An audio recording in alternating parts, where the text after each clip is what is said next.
ለማቆም ሳስብ ራሱ ስለማቆም ስለ ተስፋ መቁረጥ ግጥም ነው የሚመጣልኝ። የነንተና ቡድንና የነንተና ቡድን ይላል። ቀድምም ስታነሳልኝ ቡድን ያስፈልጋል የሆነ ወደ ላይ ለመውጣት ብለህ ነበርና ቡድን አለ ሆይ? አንድ አርቲስት በችግር የተነሳኛ ሀገር ሁሉንም ሙያ ባለቤት ሆኗል። አዲስ አበባም ሰው አለ ከላይ ስታየው በቃ ዝንጥ ብሏል። ማታ ቤቱ ገብቶ እንደ ዳክየው አገር ነው የሚንፈራፈረዋል። አብዛኛው ስራ ውስጥ የዲሱ ኮንሴፕት አለ። ጠላት አለው፣ የሆነ ነገር አለው እና ምቀኛ አለው። ለሀገርህ መውደድ እንዳለ ተረድቻለሁ። ምን ያህል ነው የምትወዳት? ልጄ እኔ አይደለም፣ ልጄ የመንግስት ነው እና ልጄ እንደፈለግኩ ማሳደግ አልችልም። ልጅቷ ላለመሳሳት ምን ያህል ዝግጁ ነች? የመጨረሻ ጊዜ ላይ የእሱን ቃል ሀያልነት ያወቁት ያረፈ ቀን። ኤአይም አሁን በጣም በስፋት ወደ ሙዚቃው ገብቷል። በኤአይ የሚመረቱ ሙዚቃዎች ብዛት አላቸው። ለወደፊት ኤአይ ያሰጋሃል? የአመዱሻ ስላልነበረኝ ዘነዘናውን ተጠቅሜ ነው የሰራሁት።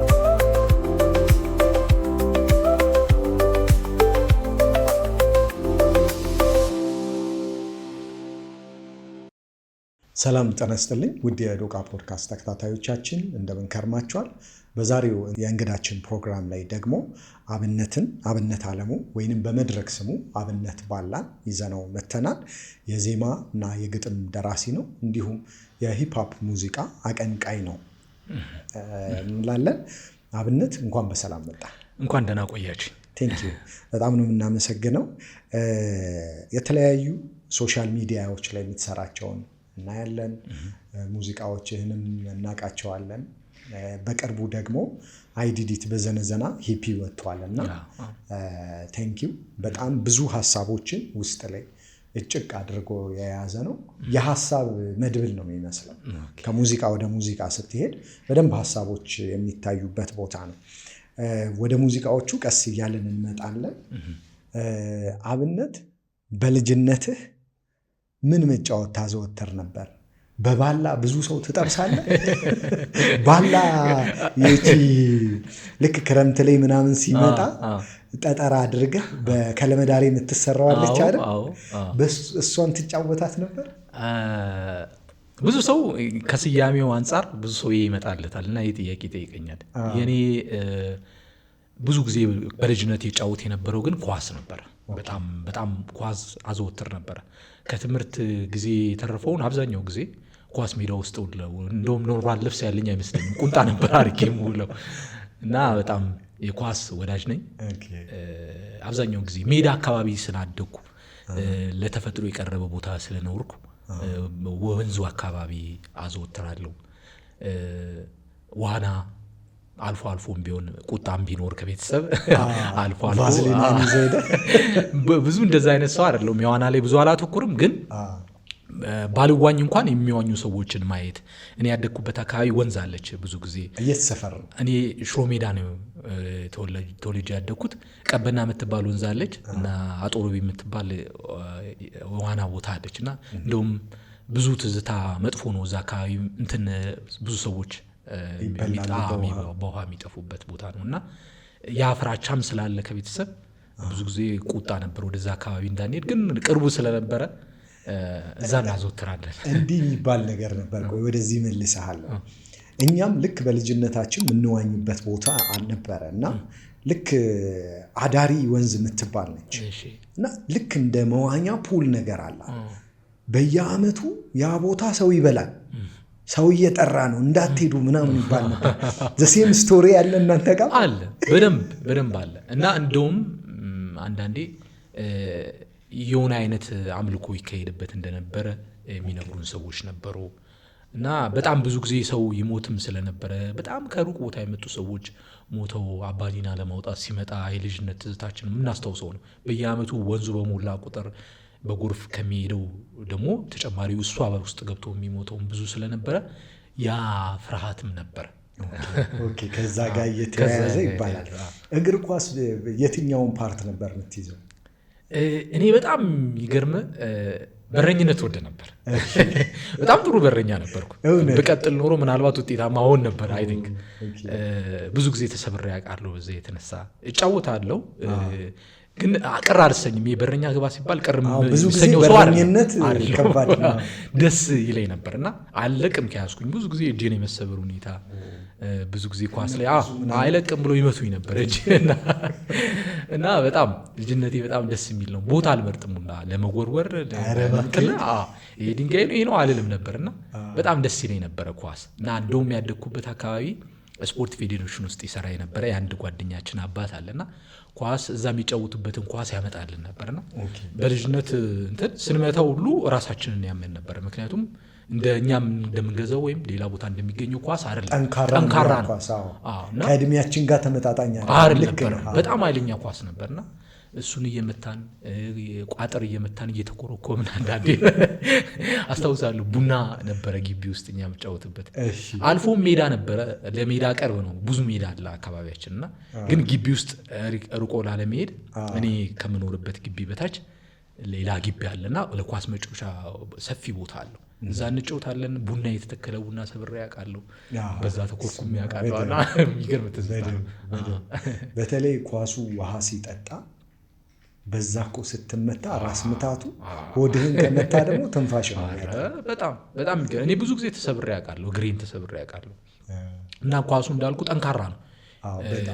እዛው የሚጫወቱበት ኳስ ስለነበረና ስማም ግን ኢንጆይ እናደርገው ነበር። በጣም ደስ ይላል።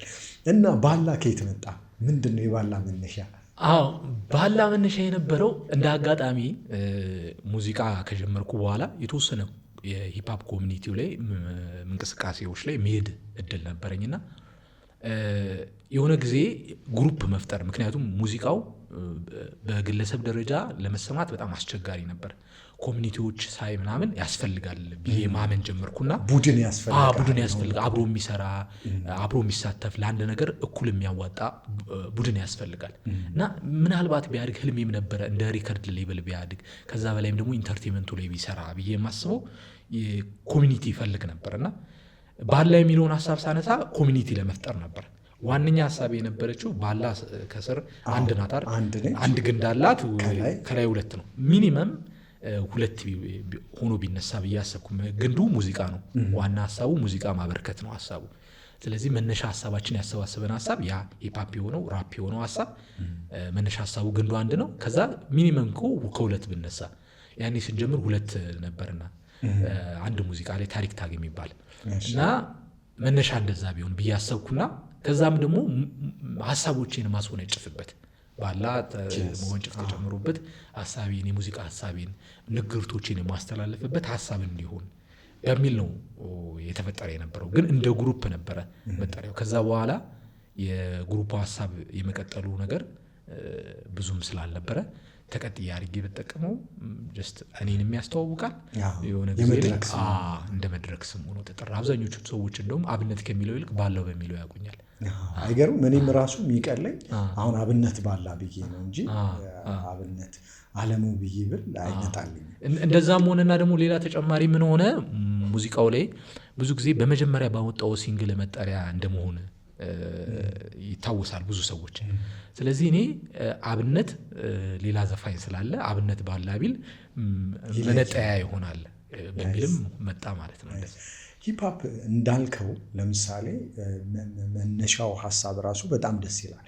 የባላ መገኛና በሚፈለግበት መጠን አይደለም እድገቱ። አሁን ኢትዮጵያ ውስጥ የተለያዩ ጀነራዎች በደንብ ይቀነቀናሉ፣ በደንብ ይዘፈናሉ። አሁን ሂፕሆፕ ላይ ስትመጣ ውስን ልጆች አሉ ኢትዮጵያ ውስጥ በጣም ውስን። ግን በደንብ ፑሽ አድርጎ ከመሄድ ይልቅ ያው ጎራ ለያይቶ በጎራ የመነጋገር ነገሮች አሉ። ከዛ በቃ የሆኑ ግርግሮች እንጂ ሪሊ ሙዚቃው ራሱ ሙዚቃው ፈርታይልም ከሚሆንበት ጉዳይ ይልቅ የእነንትና ቡድንና የእነንትና ቡድን ይላል። ቅድምም ስታነሳልኝ ቡድን ያስፈልጋል የሆነ ወደ ላይ ለመውጣት ብለህ ነበርና ቡድን አለ ወይ?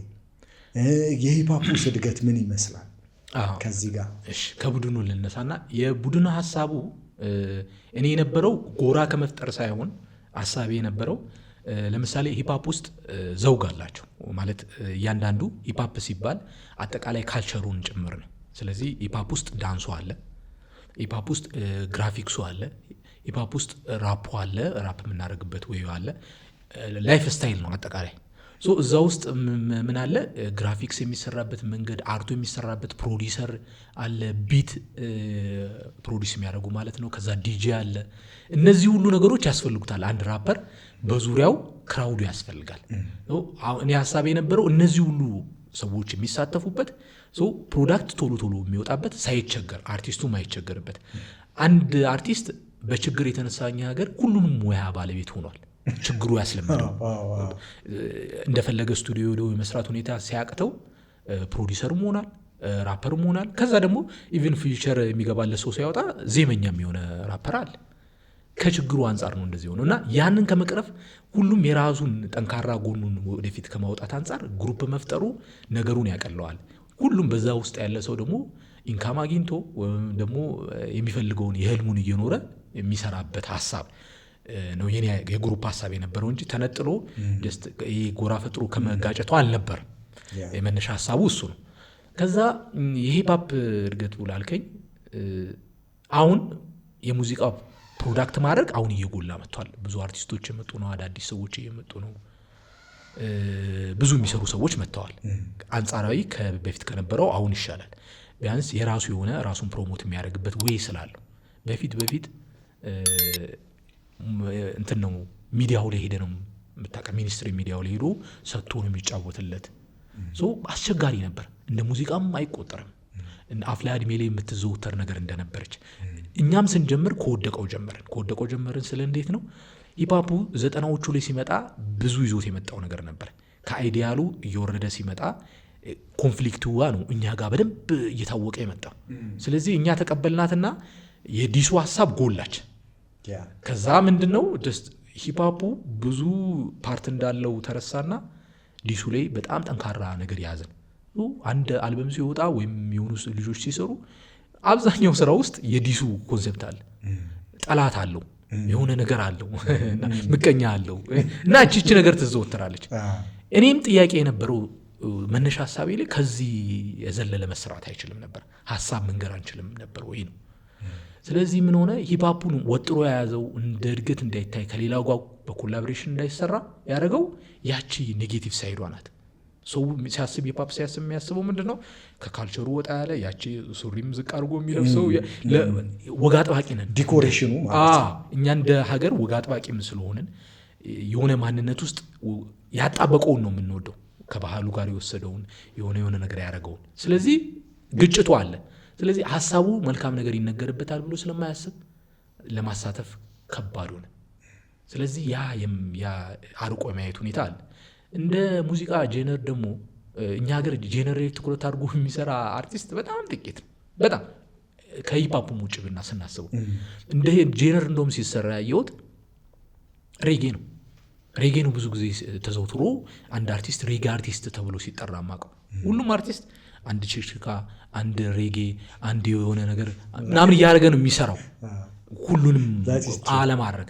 ስለዚህ አንድ ማዕቀፍ ውስጥ መግባት ይፈራል ወይም ደግሞ ተቀባይነት አላገኝም የሚል እንትን ስላለ እና እንደ ሙዚቃው ራሱ የዘውግ ነገር አናሳ ነው እኛ ሀገር። ሂፓፑ ጋር ሲመጣ ግን በጣም አስቸጋሪው እንዳልኩ ልማዶቻችን ይዘን የመጣ ነው።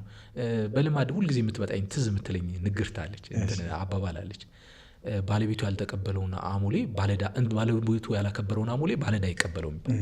አርቲስቱ ያልሰጠውን ነገር ሌላው ሊቀበለው አይችልም። ያንን ማሳየት መጀመር ክብር ኖሮት እንድትገባ እንደሌላው አርቲስት እንድትቆጠር ያደርጋል። እና ሂፓፑ በብዛት በማምረት በጣም እየተመረተ ነው ሙዚቃ ያለው። ኮንሴፕት ዋይዝ ጥያቄ ሲነሳ ግን የሆነች ነገር ላይ ብቻ የታሰረች ነገር ሆኗል። እሱን የሚያሻሽሉ ልጆች እየመጡ ነው አሉ። እኔም መማቃቸው አሉ፣ ውስጥ ለውስጥ ነው እየሰሩ። ግን እንዳልኩ ሚዲያው የሚፈልገው ወይም ደግሞ አቴንሽኑ ያለው ግን እዛ ጋር አይደለም።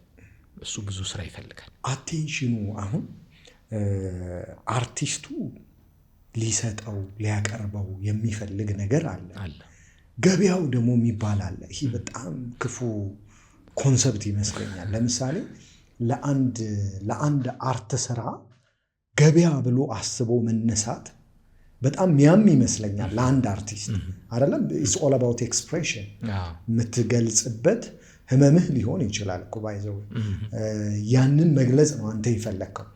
ያንን ለመግለጽ ደግሞ አንድ አርቲስት እንደ አርቲስት መኖር አለበት፣ መብላት፣ መጠጣት፣ በጣም እነዚህ የሰርቫይቫል ጥያቄ ማለት ነው። እነሱን ደግሞ ለመመለስ ስትል ገበያው የሚለው ድምፅ ይመጣል። እንደውም ብዙ ጊዜ ማቻቻል የሚባል ነገር አለ። እንደው የቱ ጋር ነህ አንተ?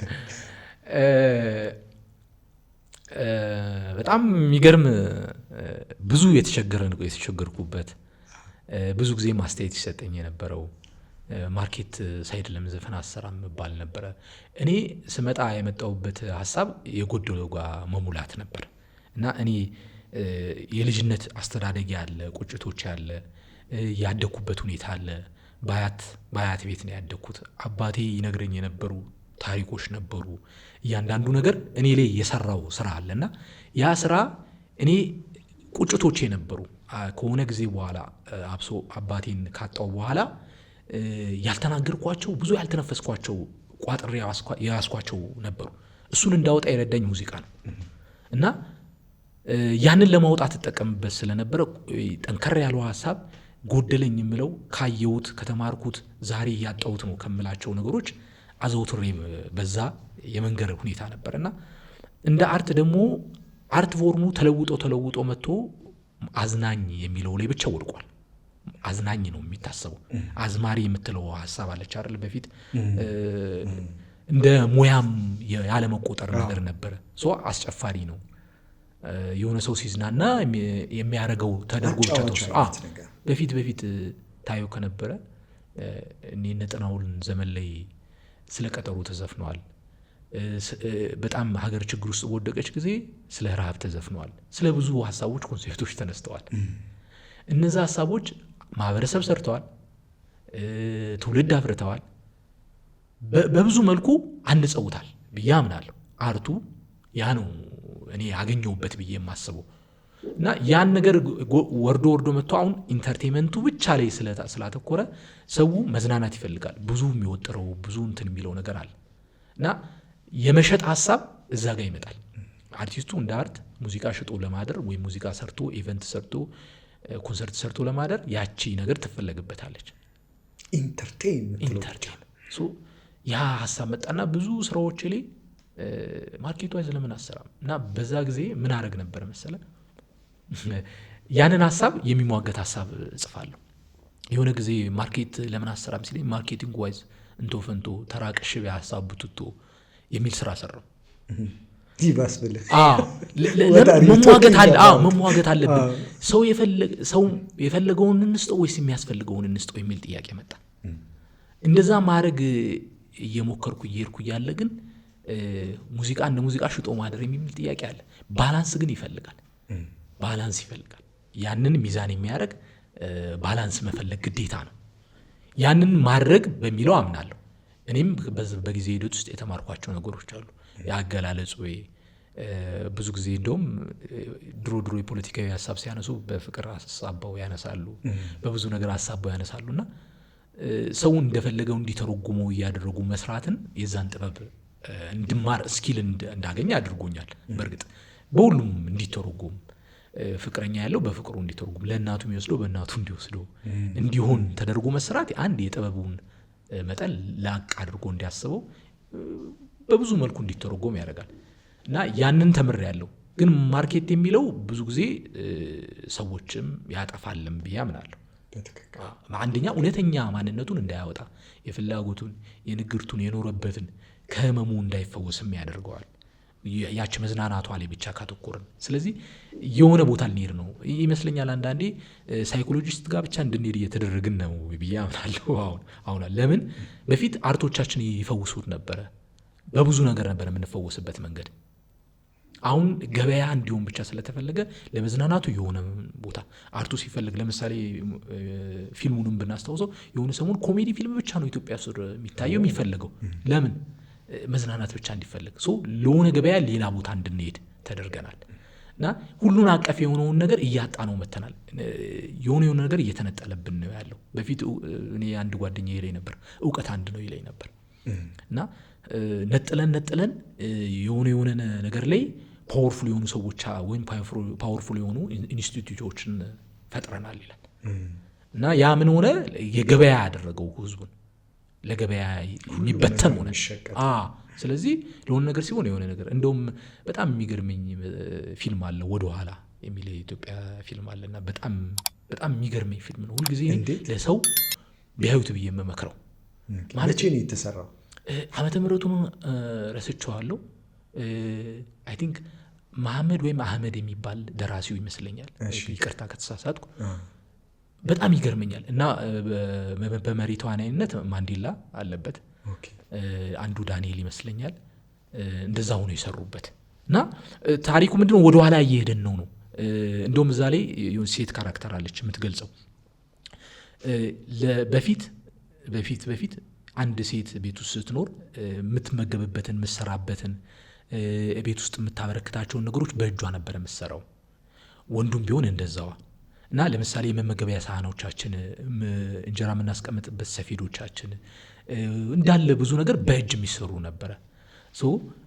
ሴቶቻችንን ገበያ ለማድረግ ሲፈለግ የቤት ውስጥ ያለው ሙያ እንደ ሙያ እንዳይቆጠር ወይም ደግሞ እንደ ባርነት እንዲቆጠር አደረጉና አስወጡን ከቤት። ከዛ ሸማች አደረጉን ይላል። እቃዎቻችንን ከውጭ እየወጣን እንሸምታለን። ከዛንስ ያ ሲሆን ቤት ውስጥ ታስረሽ ነው የቆጠ ልጅ አሳዳጊ ብቻ ሆነሻል ተብላ ደግሞ ውጭ የቤት ውስጥ ያለ ስራ ትልቁ ቫልዩ የሚሰጠው ቦታ እንደሆነ አምናለሁ። ልጅ ማሳደግና እንትን በጣም ከባዱ ነው እና ወጥተው እንዲወሩ ከዛ ደግሞ የሜካፕ እቃዎች እንዲሸጡ የሜካፕ ደግሞ በሜካፕ ፊታቸው ሲበላሽ ትላለች እዛው ላይ በሜካፕ ፊታቸው ሲበላሽ ውበት ማለት ውስጣዊ ውበት ነው ብሎ መጽሐፍ ይሸጡልናል አለች። እና እያንዳንዱ የገበያ ማዕከል ነው ያደረጉን። እኛ የምንሰራቸውን ለኛ ቫልዩ ለኛ ባህል የወረደ እንደሆነ ኋላ ቀር እንደሆነ እንድናስብ አድርገውናል። እና እውነትም ወደ ኋላ እየሄድን ነው እንዲያስብ የሚያደርገኝ እና የትምህርት ካሪኩለሞቻችንን ሁሉ እንትን ይላል ተቻ ያደርጋል። እና እንዲያዩት እመክራለሁ። እንትን ላይ ይኖራል ብዬ ተስፋ አደርጋለሁ። ዩቲዩብ ላይ ይኖራል።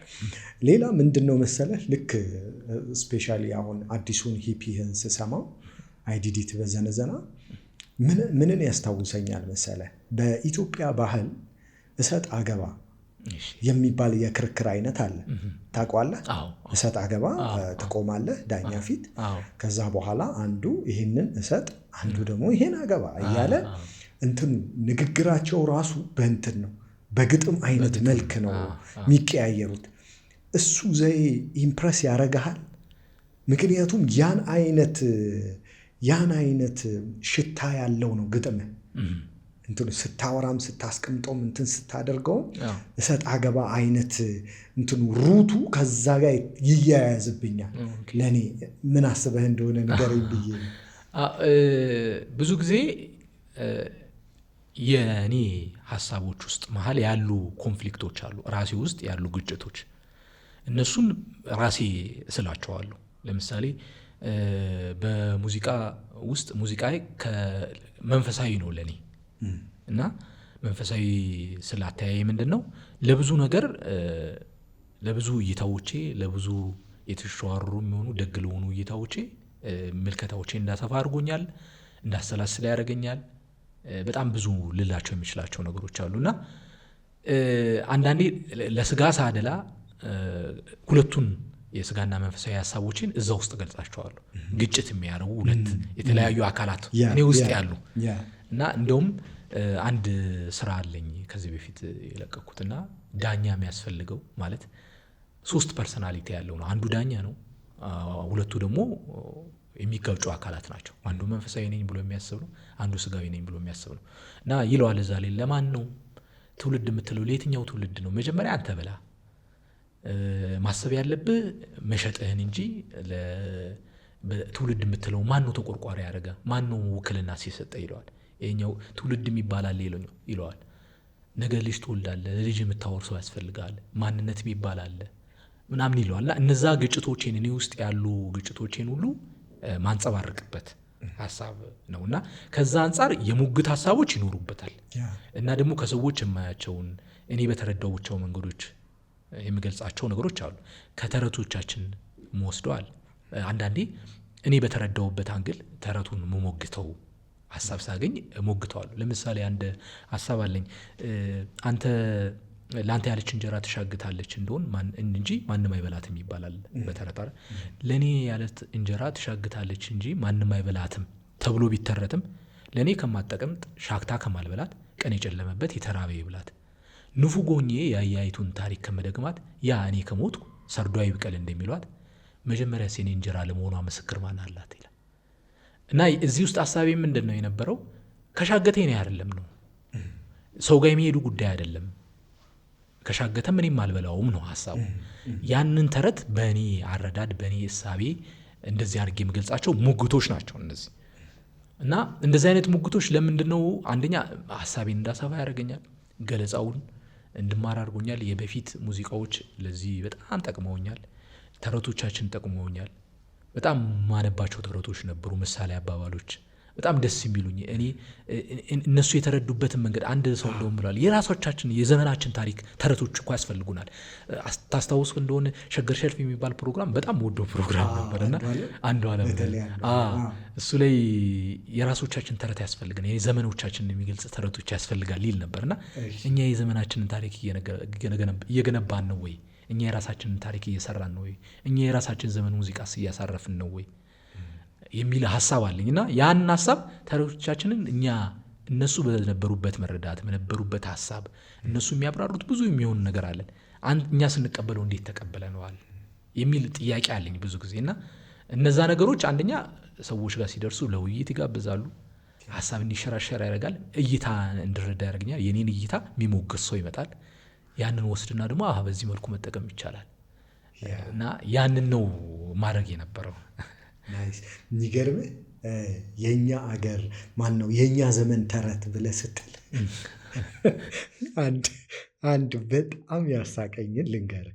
ፎር ሹር የዚህ ዘመን ተረት ነው ብዬ ነው ማስበው። እኔ እንጃ በሙዚቃ እንዴት እንደምታደርገው አላውቅም፣ ግን ስቶሪውን ልንገርህ። ልጁ ከክፍለ ሀገር ነው የመጣው እና የአዲስ አበባን ሰዎች ምናምን አየ።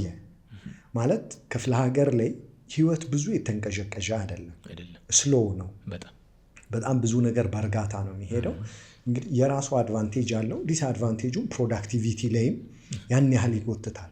እንደ ሀገር ብዙ ነገር ኮንሰንትሬት ያደረገው አዲስ አበባ ላይ፣ ንግዱ ብለህ ብትል ዲፕሎማሲው ብትል ብዙ ነገር አዲስ አበባ ላይ ነው እና አየውና እዛ የሆነም ሳንቲም ይፈልጋል ባይዘው ዘመዶቹ እንዲሰጡትና አላገኘም ያንን ገንዘብ። እና ሲያያቸው እንደው ጽድት ያሉ ናቸው፣ የሚኖሩበት ቤት ምናምን የላቸው። ሲያማርሩ ይሰማል። ምን ቢል ጥሩ ነው? የአዲስ አበባ ሰው ህይወት አለ የዳክዬ ህይወት ነው አለ። እንዴ ምን ለማለት ነው ስለው፣ ዳክዬ ውሃ ውስጥ ስታያት አለ እንዲህ ኮራ ብላ ነው አለ ጸጥ ብላ የምትሄደው አለ። ከታች ግን እግሯ ፍርፍርፍርፍር ገደላ ነው ይሄ ገደላ ነው። እና የአዲስ አበባም ሰው አለ ከላይ ስታየው በቃ ዝንጥ ብሏል። ማታ ቤቱ ገብቶ እንደ ዳክየው እግር ነው የሚንፈራፈረው አለ። የቤት ኪራይ ይላል እንትን ይላል፣ ለሰውም መድረስ አይችልም። እውነት አለ። ይሄ የዘመኑ ተረት ይመስለኛል። በጣም የሚገርም ነው። ይህን ጽፈን ማስቀመጥ የሚገባ ነው። ያ ዩኒቨርሲቲ የት ተማርክ እና ምንድን ነው ያጠናኸውስ? ኦኬ ዩኒቨርሲቲ የተማርኩት አምቦ ዩኒቨርሲቲ ነው። አምቦ ዩኒቨርሲቲ መካኒካል ኢንጂነሪንግ ነው የተማርኩት። ኦኬ ሜካኒካል ኢንጂነር ነው። አይገርምም? ከሊትሬቸር ጋር የሆነ ግንኙነት ያለህ ይመስለኝ ነበር ዩኒቨርሲቲ ላይ።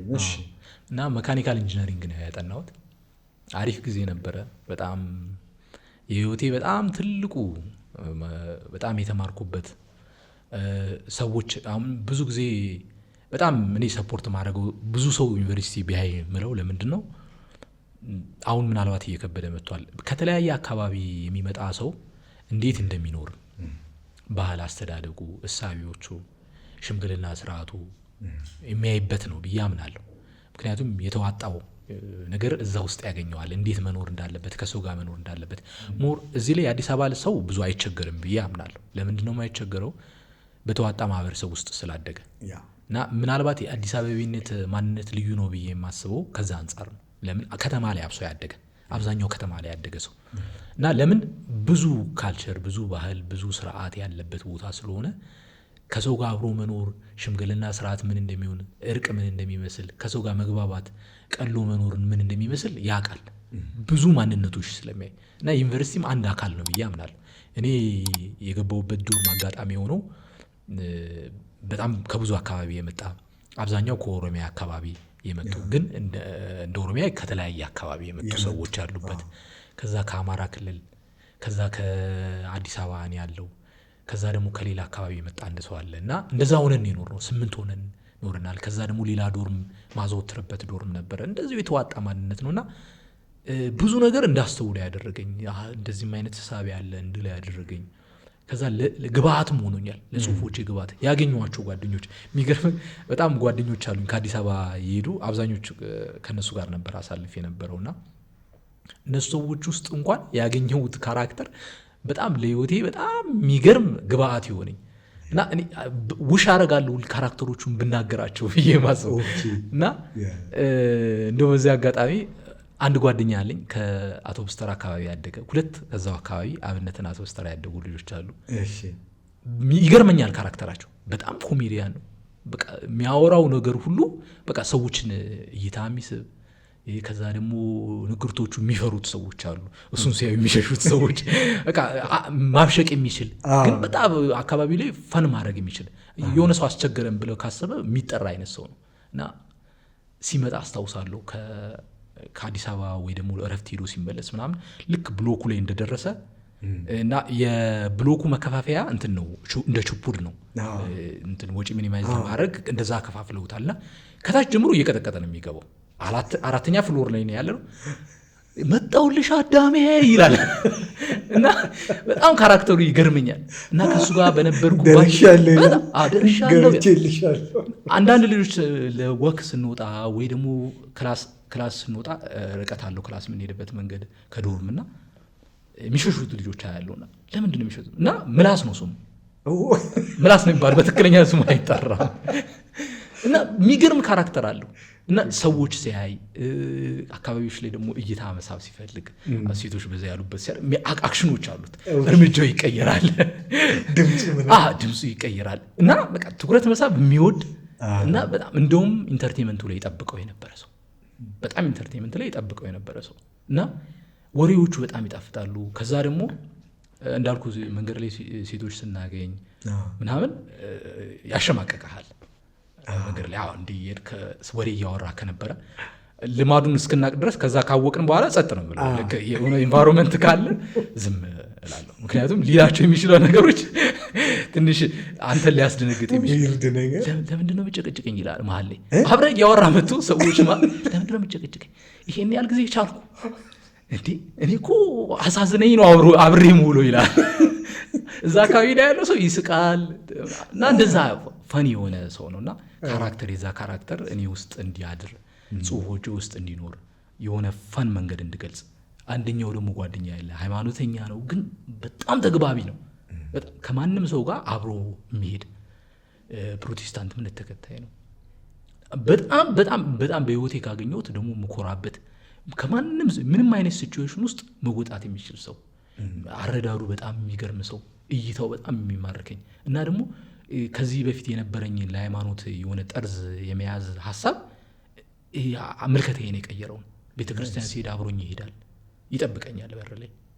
ከዛ የሱ ጊዜ ላይ አብሬው መሄድ ካለብኝ ይሄዳለሁ፣ እንወያያለን ሀሳብ እና በዚህ በኩል ደግሞ እይታዬን ያሰፋ ሰው እና እያንዳንዱ የሚያነሳቸው ኮንሴፕቶች እንደውም በአብዛኛውን ጊዜ እኔ የቁጡ አይነት ባህሪ ነበረኝ። ከአባቴ ሞት ተያይዞ ረጅም ጊዜ በጣም ባህሪ ተለውጦ ነበረ። ብዙ ነገሮችን አላወራም፣ መልሶቼ ላይ በጣም አጠራጠር ያሉ ናቸው። ኮስታራ ነኝ። ሰዎች ለመቅረብ እኔን ትንሽ እንትን ይላሉ። እስክግባባ ድረስ እፈተናለሁ ሰዎችን ባህሪ። ዝም ብሎ ከሁሉም ሰው ጋር እንትን አለን። ከጊዜ ከአባቴ ሞት ተያይዞ የመጣ ባህሪና እሱ ላይ በጣም ይታገለኝ ነበር ባህሪን እንድቀይር ምናምን። በጣም የሚገርም ሰው። ከዛ ደግሞ ሌላ አንድ ጓደኛ አለኝ። እሱ ደግሞ በጣም ጎበዝ ተማሪ ነው። ከሁላችንም ፈጣኑ እሱ ነው። እንደውም እኛ ብዙ ጊዜ ላይብረሪ እንሄዳለን። እንደሱ ትኩረት አድርገን አይደለም እንትን የምንለው እና በቃ የሆነ ነገር ሲኖር ትምህርት ስንፈልግ እንዲያስረዳን የምንጠይቀው ሰው።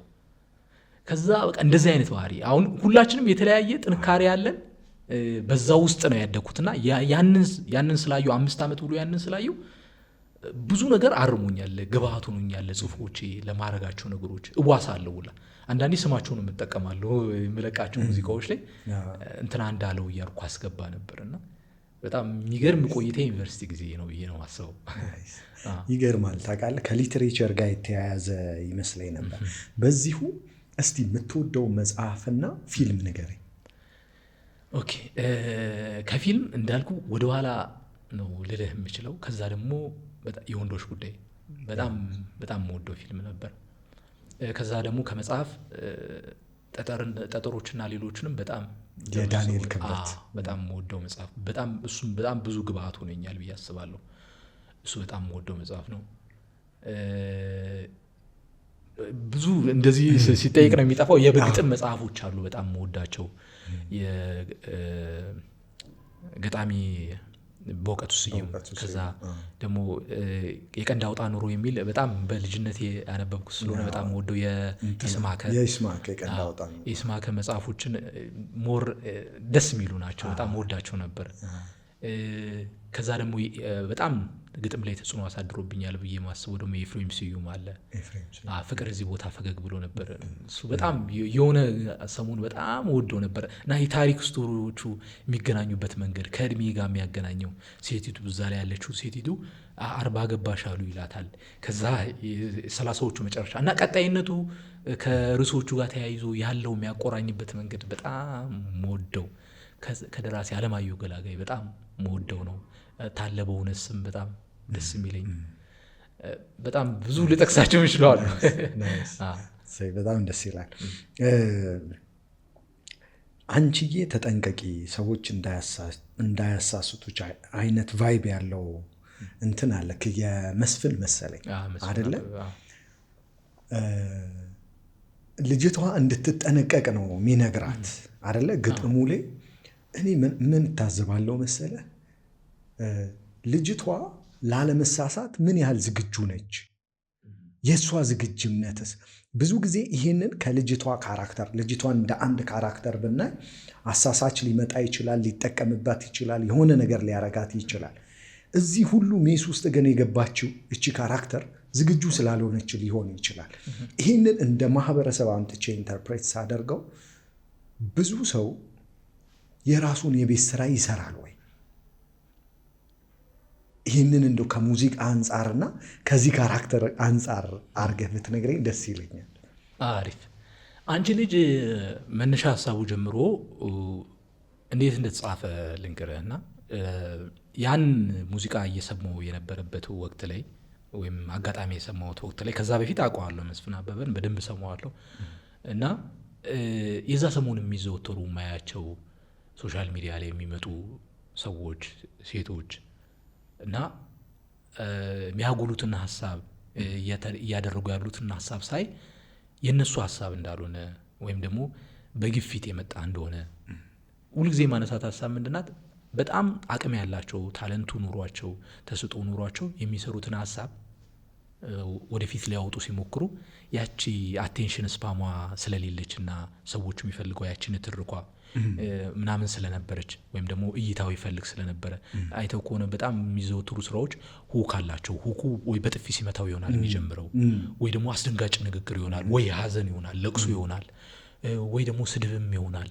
እንደዚህ ነገሮች የሰውን ትኩረት ይስብና ከዛ ወደ የሚፈልጉት ሀሳብ ይወስዱታል። ያ አይነት ሀሳብ ነው አርቱ ወይም ደግሞ ተስጦ ያላቸው ሰዎች እንዳይሰሙ ምናምን እያደረጋቸው እያለማመዳቸው የመጣውና ሰርተው አለመሰማት ሲደርስ አማራጭ የመኖር ጥያቄ ይመጣል፣ የገቢ ማግኘት ጥያቄ ይመጣል፣ የብዙ ነገር ጥያቄ ይመጣና ወደዛ ሽፍት ሲያደርጉ ያያቸዋል። እና ያ ሽፍት ያመጣው ጀስት እንደ ማህበረሰብም እይታችን ትኩረታችን እየተነፈግን ስለሆነ ወይም ደግሞ በብዙ ነገሮች ተወጥረን ስላለን ወደዛ ተስበናል። ስለዚህ አንቺ ልጅ የሚለው ሀሳብ ምንድነው? የማያቸው እዛ ሰሞን ላይ የነበሩ ሰዎች ለሰዎች ዲፌንድ የሚያደርጉ ለሰዎች የቆሙ የሚመስሉ ሰዎች ግን ገበያ ሲያደርጓቸው አያለሁ። እነዛን ሰዎች እነዛ ህይወት ክፍያ ዋጋ ውስጥ አይገባም፣ የነዛ ውድቀት ዋጋ ውስጥ አይገባም፣ ቁስል ነው ይዞ የሚቀመጠው። እና እነዚህ ኮንሰፕቶች በግጥ መነጋገር አለባቸው። ስላሰብኩ አንቺ ልጅ እባክሽ የዚህ አይነት ስራ ይቅርብሽ ይላል። የእሱ ኮንሰፕትን ወስጄ እኔ ወደ ራሴ ያጋባሁት። ይቅርብሽ፣ ሊያርቁሽ ነው ከፍቅርሽ፣ ሊያጎሉሽ ነው ከክብርሽ፣ እነሱን እንድትሆኚ በወደቁት ወጥመድ ውስጥ አንቺ እንድትፈተኝ፣ ሙሉነትሽን ሰፍረው ጎዶሎ እንድትሆኚ፣ ምስጋናሽን ነጥቀው ምሬት እንድትቀኝ ይላል። ሀሳቡ ካለሽበት ሚዛን ካለሽበት መልካም አስተሳሰብ ወስደው እነሱ ለገበያቸው ፐርሰናል ባይሆንም ለገበያቸው አድርገውሻል። ያንን ባለማስተዋልሽ አንቺ ያጣሽው ነገር ብዙ ነው ሀሳቡ። እርግጥ ነው የራሷን የቤት ስራ ሰርታለች የሚለው ጥያቄ እንደ ማህበረሰብ፣ እንደ አስተዳደግ፣ እንደ ቤተሰብ ብዙ ጥያቄ ይመጣል እዚህ ጋር። ነፍስ ካወቀ በኋላ የመመርመር ጥያቄም ባለቤቱ ላይ ይመጣል። አሁን እነሱን ስራዎች ላይ ትኩረት እንዳናደርግ የሚያደርጉ በብዙ ነገር እየተወጠሩ ያሉ ወጣቶች አሉ። ለምሳሌ አሁን የምናፈራቸው ወጣቶች በፊት እችን ሀሳብ ስትመጣ በፊት ትውልድ የማህበረሰቡ ነበረ። ከዛ በኋላ ልክ ንጉሳዊ ስርዓት አልፎ ደርግ ሲመጣ የመንግስት ሆኑ። ከዛ ኢህአዴግ ስርዓት ሲመጣ የማንም ሆኑ ይላል። አሁን ላይ ምን ልንል እንችላለን? አሁን ባሰ አይደል? የሶሻል ሚዲያው ብንለው ያስኬዳል። ወይም ደግሞ የምታየው ዓለም ላይ ያለው የዛው ነው። ልክ ሲመጡ ያደክበት ቆዳ አለ፣ የደረሰብህ ችግር አለ። አሁን ሚዲያው ለዓለም ስትጋለጥ ለአንተ ሁሉ ነገር ወይም ለምታየው ነገር አዲስ ነው። ከዛ ጋር የሚደርስብህ ኩርኩም ያየው ኩርኩም አይደለም። እዚህ በፊት ልምድ ያለው ሰው የለም ብትጠይቀው አይ እንዲህ አድርጌ ነው የወጣሁት የሚል ሰው የለም። ስለዚህ እንደ አይደል የሚያዩት እዛ ጋር ያለውን ወጣት ነው። የሆነ ሰው መጥቶ ሲጮው ዝነኛ የሚሆንበት ምናምን ነገር እየተንሰራፋ መጣ። ቀላሉን መንገድ እንድንመርጥ እየተደረገ ነው። ዓለም በዛ መልኩ እየገራ ስለሆነ እነዚህ ሰዎች እነዚህ ወጣቶች ማስተዋል ከመጀመራቸው በፊት ይሄ ሁሉ ነገር ምክንያቱም ቤተሰብ እንዳይቆጣጠር የቤተሰብ አይደሉም። ምክንያቱም ከቤተሰብ ውጭ የሚያሳልፉት ጊዜ የረዥም ጊዜ ነው። ቤተሰብ በስራ ውጥረት በኑሮ ውጥረት ምናምን ማሳደግ ፋይናንስ ብቻ ተደርጎ እንዲወሰድ በቃ ፈልጎም ሳይፈልግም እንደዛ ሆኗል። ትኩረት አያገኝም። ረዥሙን ጊዜ ስራ በመስራት ነው የሚያሳልፈው። ከልጁ ጋር ቁጭ ብሎ የሚያወራበት ጊዜ የለም። ዛሬ ልጁን የሚያስጠና ማን ነው? የለም። ለአስጠኝ ነው እኮ አሳልፈው የሚሰጠው። ስታስጠና እኮ የምታስጠናው ትምህርቱን ብቻ አይደለም። የባህሪ ጉዳይ አለ፣ የአስተዳደግ ጉዳይ አለ። ቤተሰብ ውለህ የምትመጣው ነገር እንዴት እንደሆነ ሊያቅ ይገባል። ያ ጊዜ የለንም፣ እረፍት የለንም፣ ፋታ የለንም። ነገ ነው የሚነገረን። ዛሬን ያልኖርከውን ነገ ነው እየተነገረን ያለው። ስለዚህ ጊዜ የለም። በዛ ውጥረት ውስጥ ልጆቻችን የኛ እንዳይሆኑ አድርገናል፣ ወይም ደግሞ ነጥቆናል። ሶሻል ሚዲያው ነጥቆናል። በዚህ ሂደት ውስጥ ነው የብዙ ሰዎች ነን። የብዙ ራሱን ሶሻል ሚዲያ ፊት ያጋለጠ ሰው ደግሞ የሚደርስበት ትችት፣ ስድብ ምን ያህል እንደሚኮረኩሙ። ምክንያቱም ለዛ ቆዳ አላወጣማ። መጀመሪያ ልምምዱ የለም። ያ ልምምድ ቀርቷል። በፊት እኮ ትችቶቻችን፣ ቀሎቻችን፣ ሰፈር ውስጥ አዋዋላችን ለዛው ቆዳ እንዲያወጣን። አንድ ተቺ ሰው በመሃል አለ፣ ኮርኳሚ ሰው አለ፣ በዛ በኩል ቀለኛ አለ በአንተ የሚቀልድ። ከዛ በዛ ውስጥ እየተገራ ነው የምታድገው። እንደ ማህበረሰብ እንኳን እኔ ያስታውሳለሁ፣ እኔ ያደግኩበት አካባቢ ላይ ቤተሰቦቻቸው ከመጡበት አካባቢ ስም እየተጠራራ ይበሻሸቅ የነበረ ወጣት ነበር። ምንም ሴንሲቲቭ አይሆንም ነበር። ያ ቆዳ አድጎ መጥቶ ሰው እንዴት አንድል እንደሚያደርግ ለሚደርስበት ትችት፣ ለሚደርስበት ዘለፋ በቃ የሆነ አይነት ባህሪ አውጥቷል። ሰው የሚታገልበት የሚመላለስበት ዘዬ አፍርቷል። አሁን የሚመጡት ከዛ ተጋልጠዋል። ኦልሬዲ እንዴት እንደሚያስብ ዓለም እኩል ነው፣ ከዓለም እኩል ቴስት እያደረግን ያለ ነው። ስለዚህ አሁን እነዚህ አንቺ ልጅ ሀሳቤ ምንድነው እዛ ማህበረሰብ ውስጥ ስትወጣ ልትሰራው የሚችለውን የቤት ስራ እንድታስተውል ያደርጋል። ከዛ ደግሞ ያዋጡትን ሰዎችም ይወቅሳል። እኔም ራሴን እንወቅሳለሁ። እዛው ላይ አዋጥቻለሁ በእርግጥ ይላል፣ በዝምታም በቸልታ ይላል። አዋጥቻለሁ፣ ለዚህ ሁኔታ አዋጥቻለሁ፣ ለዚህ ሁኔታ አዋጥቻለሁ። አንደኛ ወደ ራሳችን እንድናስተውል ጊዜ መግዛት አለብን። እንደውም አንድ ፕሮግራም ላይ በዛ የተነሳም እኔ ሀሳብ የነበረኝ ነገ የሚለው ስራ እዛ ውስጥ ያለው ስራ ከዚህ ኮንሴፕት ጋር ይያያዛል። እንዴት ነው የሚያያዘው መሰለ? አንድ አርቲስት ስሙ ጠፋኛው ሚዲያ ላይ አጋጣሚ ሲያወራ ሰማሁት እና ምን ይላል እንዳለ ሪል ስቴት ማስታወቂያችን፣ የባንክ ማስታወቂያ፣ የምን ማስታወቂያዎቻችን ነገ ላይ ነው የሚያተኩሩት፣ ዛሬን ረስተነዋል ይላል። እና እየተዋከብን ነው፣ ሩጫ ነው ህይወታል። ሳየው ራሴን የማስተው ትላንትና በጣም ረጋ ብዬ መጽሐፍ ማነብበት ጊዜ ነበረኝ። ከጓደኞቼ ጋር መወያይበት ጊዜ ነበረኝ። ያ እኔ ላይ የጫነው ያ የዩኒቨርሲቲ ህይወቴን ዛሬ በብዙ ነገር እንዳላገኘው ተደርጌያለሁ። ግን እየጣርኩ ነው። ስቲል ጓደኞቼን ያገኛለሁ በቻልኩት አቅም። ለምንድን ነው ያ ነገር እንዳይጠፋ፣ ያ ማዋጣቱ እንዳይጠፋ? አብዛኛው ሰው ይሄ ጊዜ እንዳይኖረው ተደርጓል። ወከባ ነው። በቃ ነገ ነው። ዛሬ ያልሰራው ነገን አታገኘውም አይደል? እንደ ሎተሪው ሰውዬ ነው የሚሆነው። እችን ሰምታት ሆነ አላውቅም። ሎተሪ ደርሷል ሰውዬው። ሎተሪ ደርሶት ታሟል። ዶክተር ጋር ከቤተሰቦቹ ጋር ይሄዳል። ከዛ ሎተሪ ቆርጧል። እንደደረሰው ግን አያውቅም። ይህን ያወቁት ሚስቱና ልጆቹ ናቸው። ከዛ ዶክተሩ በጣም ደስ ብሏቸዋል፣ ኤክሳይትድ ናቸው ሚስቱና ልጆቹና ካልነገር ነው ይላሉ።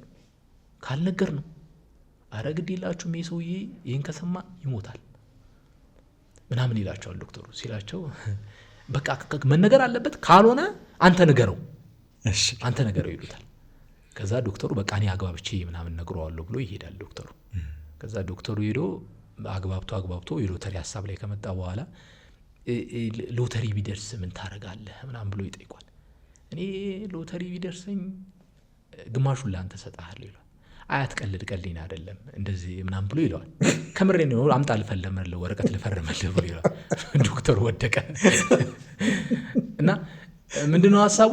ለነገ እንኳን እቅድ እናቅዳለን እንጂ የሆነ ብር ቢመጣ፣ የሆነ ስኬት ቢመጣ፣ የሆነ ነገር ቢመጣ ያን ነገር እንዴት አንድል እናደርገዋለን ለሚል ሀሳብ ዝግጁዎች አይደለንም።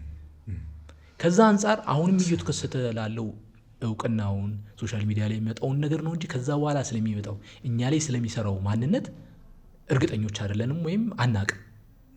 ዝም ብለን ወንዙን ተከተለን ነው እየፈሰሰን ያለ ነው። እችም ልጅ አች ልጅ ብዬ ስል ሀሳቡ ምንድነው?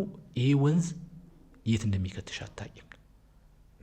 እነዚህ ሰዎች የሚሰሩትን ያውቃሉ፣ ለምን ግብዓት እየተጠቀሙሽ እንደሆነ ያውቃሉ። አንድ ሲንግል የሆነች ሴት ስለ ባለትዳርነት ስትመክር ትንሽ ማሰብ ይፈልጋል አይደል? እዛ ውስጥ የኖረ ሰው እዛ ውስጥ የሚገጥመውን ችግርም መከራም በጎ ነገርም ከዛ ውስጥ ነው የሚያየው። ያ ሰው ማሰብ አለበት። ከማን ነው የምቀበለው ይሄ ነገር?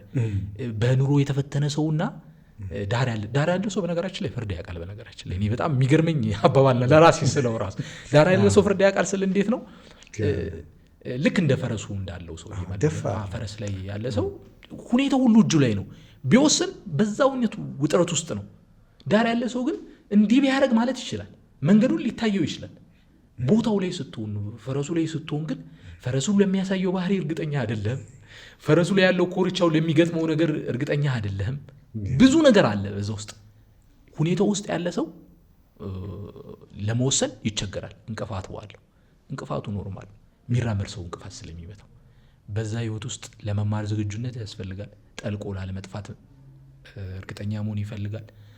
ያንን ነገር እንዲያገናዝብ፣ ያንን ነገር እንዲታየው እይታው እና የማያቸው የነበሩ ሶሻል ሚዲያ ላይ የማያቸው በጣም በእድሜ አናሳ የሆኑ ቲኔጀርስ የሆኑ ልጆች የሚማሩበት መንገድ፣ እኛም ደግሞ ሪስፖንስብል አይደለን።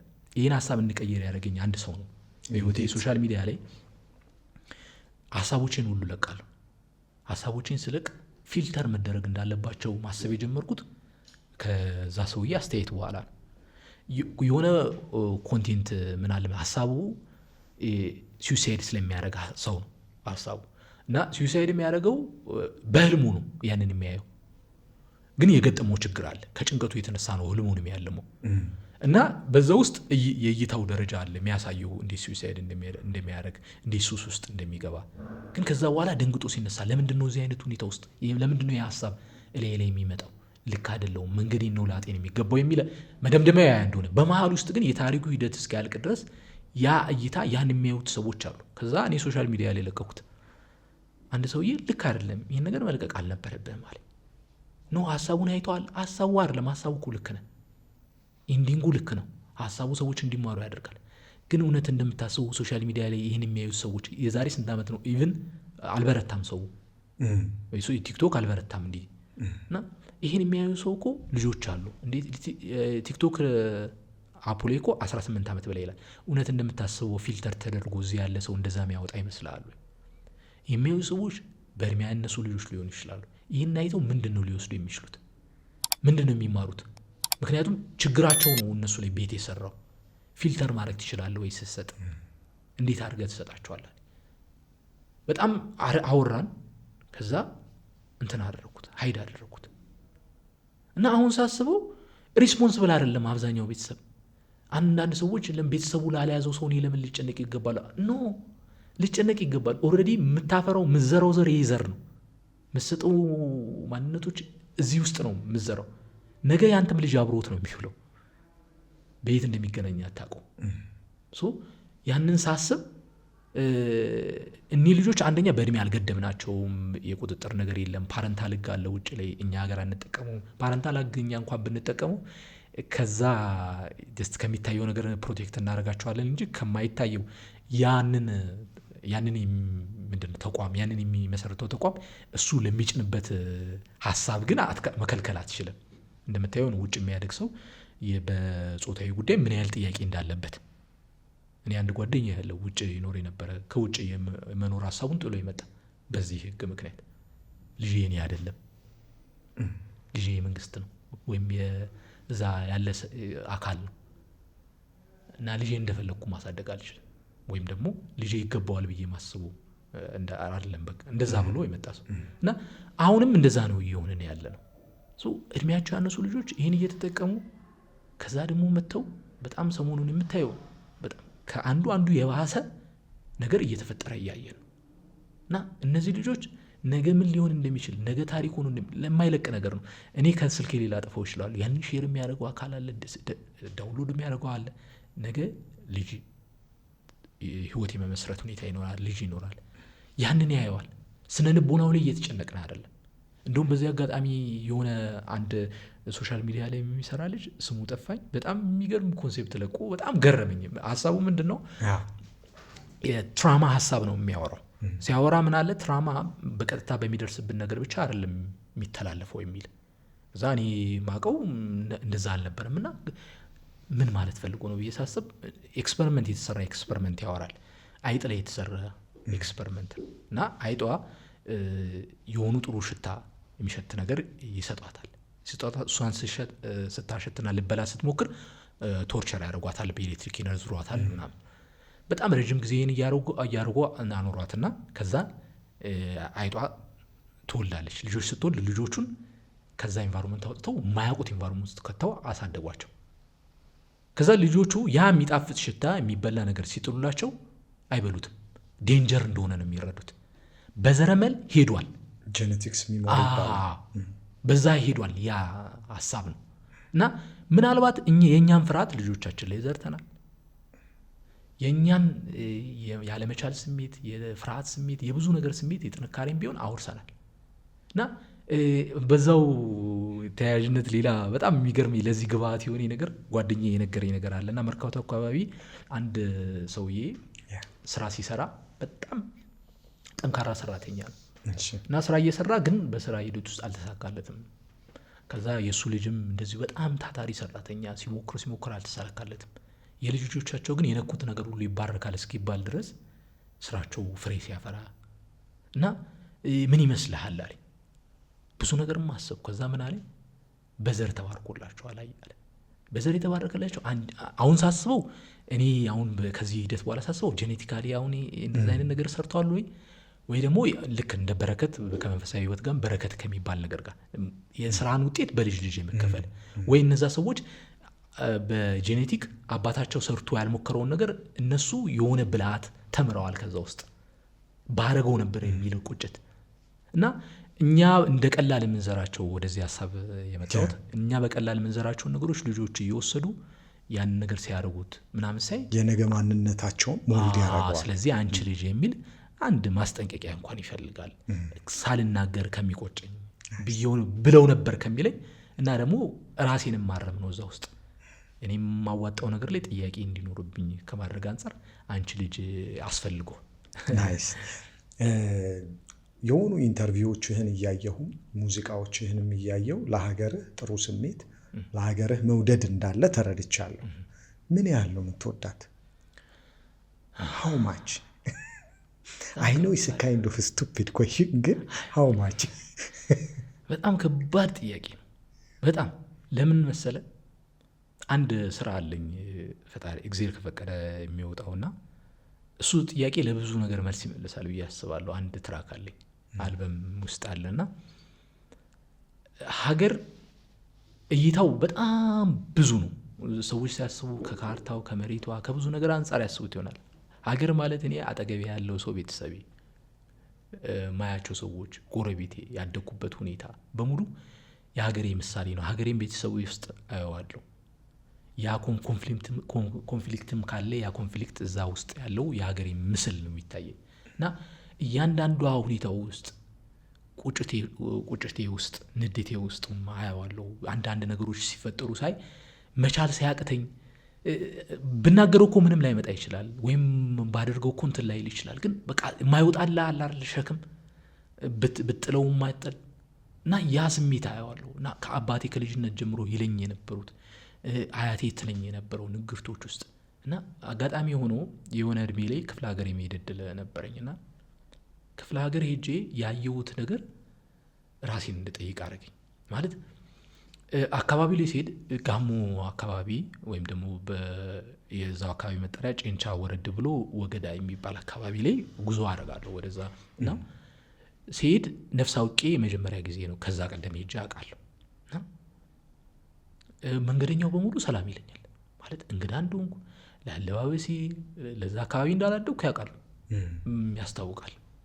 ግን ሰላምታቸውን አይነፍኩም። ማንም ሰው ሕፃን አዋቂ በሩቁ ስታይ እርሻ የሚሰራ ሰው ሲያልፉ አያውቁትም። ከሩቅ አካባቢ ነው እኮ ዝምድናማ የላቸውም፣ ላያውቁት ይችላል። ወልቃይሞ ይላል።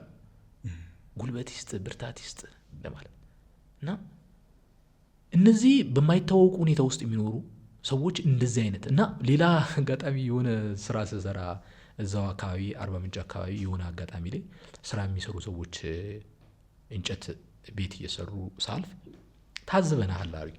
ምን ነው ሲል እንዴት ወልቃይሞ አትለኝም እንዴት በርታ አትለንም አሉ። ደነገጥኩ። እኔ ያደኩበት አካባቢ ጀስት ሀይ የምታውቀውን ሰው ነው ሀይ ልትል የምትችለው የሆነ ልማዶቻችን አለ ከኛ እድሜ በኋላ እኔም እኮ ልጅ ሆኜ እኮ አውቀዋለሁ እኮ ሰላም መንገድ ላይ ሲባል ምናምን፣ ግን እያደግን ስንመጣ እንግዳ እንድንሆን ተደርገናል ለዛ እና ያና ሀሳብ አየሁትና ከዛ ሀገር መውደድ እነዚህ ሰዎች ውስጥ ያለው ማንም ሆንክ ማንም ከለርማን ከማን ተወለደ አይደለም ጥያቄው። ሰላምታ ግን እንደሚያስፈልግ የእግዚአብሔር ሰላምታ እንደሚያስፈልግ ያምናሉ። ጥሩ ይሽ መውደድን ካለ ነገር አይደለም ከሰጣቸው ነገር አይደለም። በቃ ንጹህ የሆነ መውደድ አለው እና እዚህ ውስጥ ሁሉ በየሄድኩባቸው ነገር ውስጥ የዛ ሀገር ስሜት እያደረ የመጣ ነገር ነውና ሳድግም በዛ ተቆጥቁጦ ነውና በምን ትመዝነዋለህ? መመዘኛም አይኖረውም። ምክንያቱም እያንዳንዱ ነገር የዛ ምስል ነው። አባት ማዕቀፍ ነው፣ የቤት ውስጥ ማዕቀፍ ነው። እኔ አባቴ እስከ ኖረበት እድሜ ድረስ ብዙ ያስተማረኝ ነገር አለ። በጣም ብዙ አየሁት።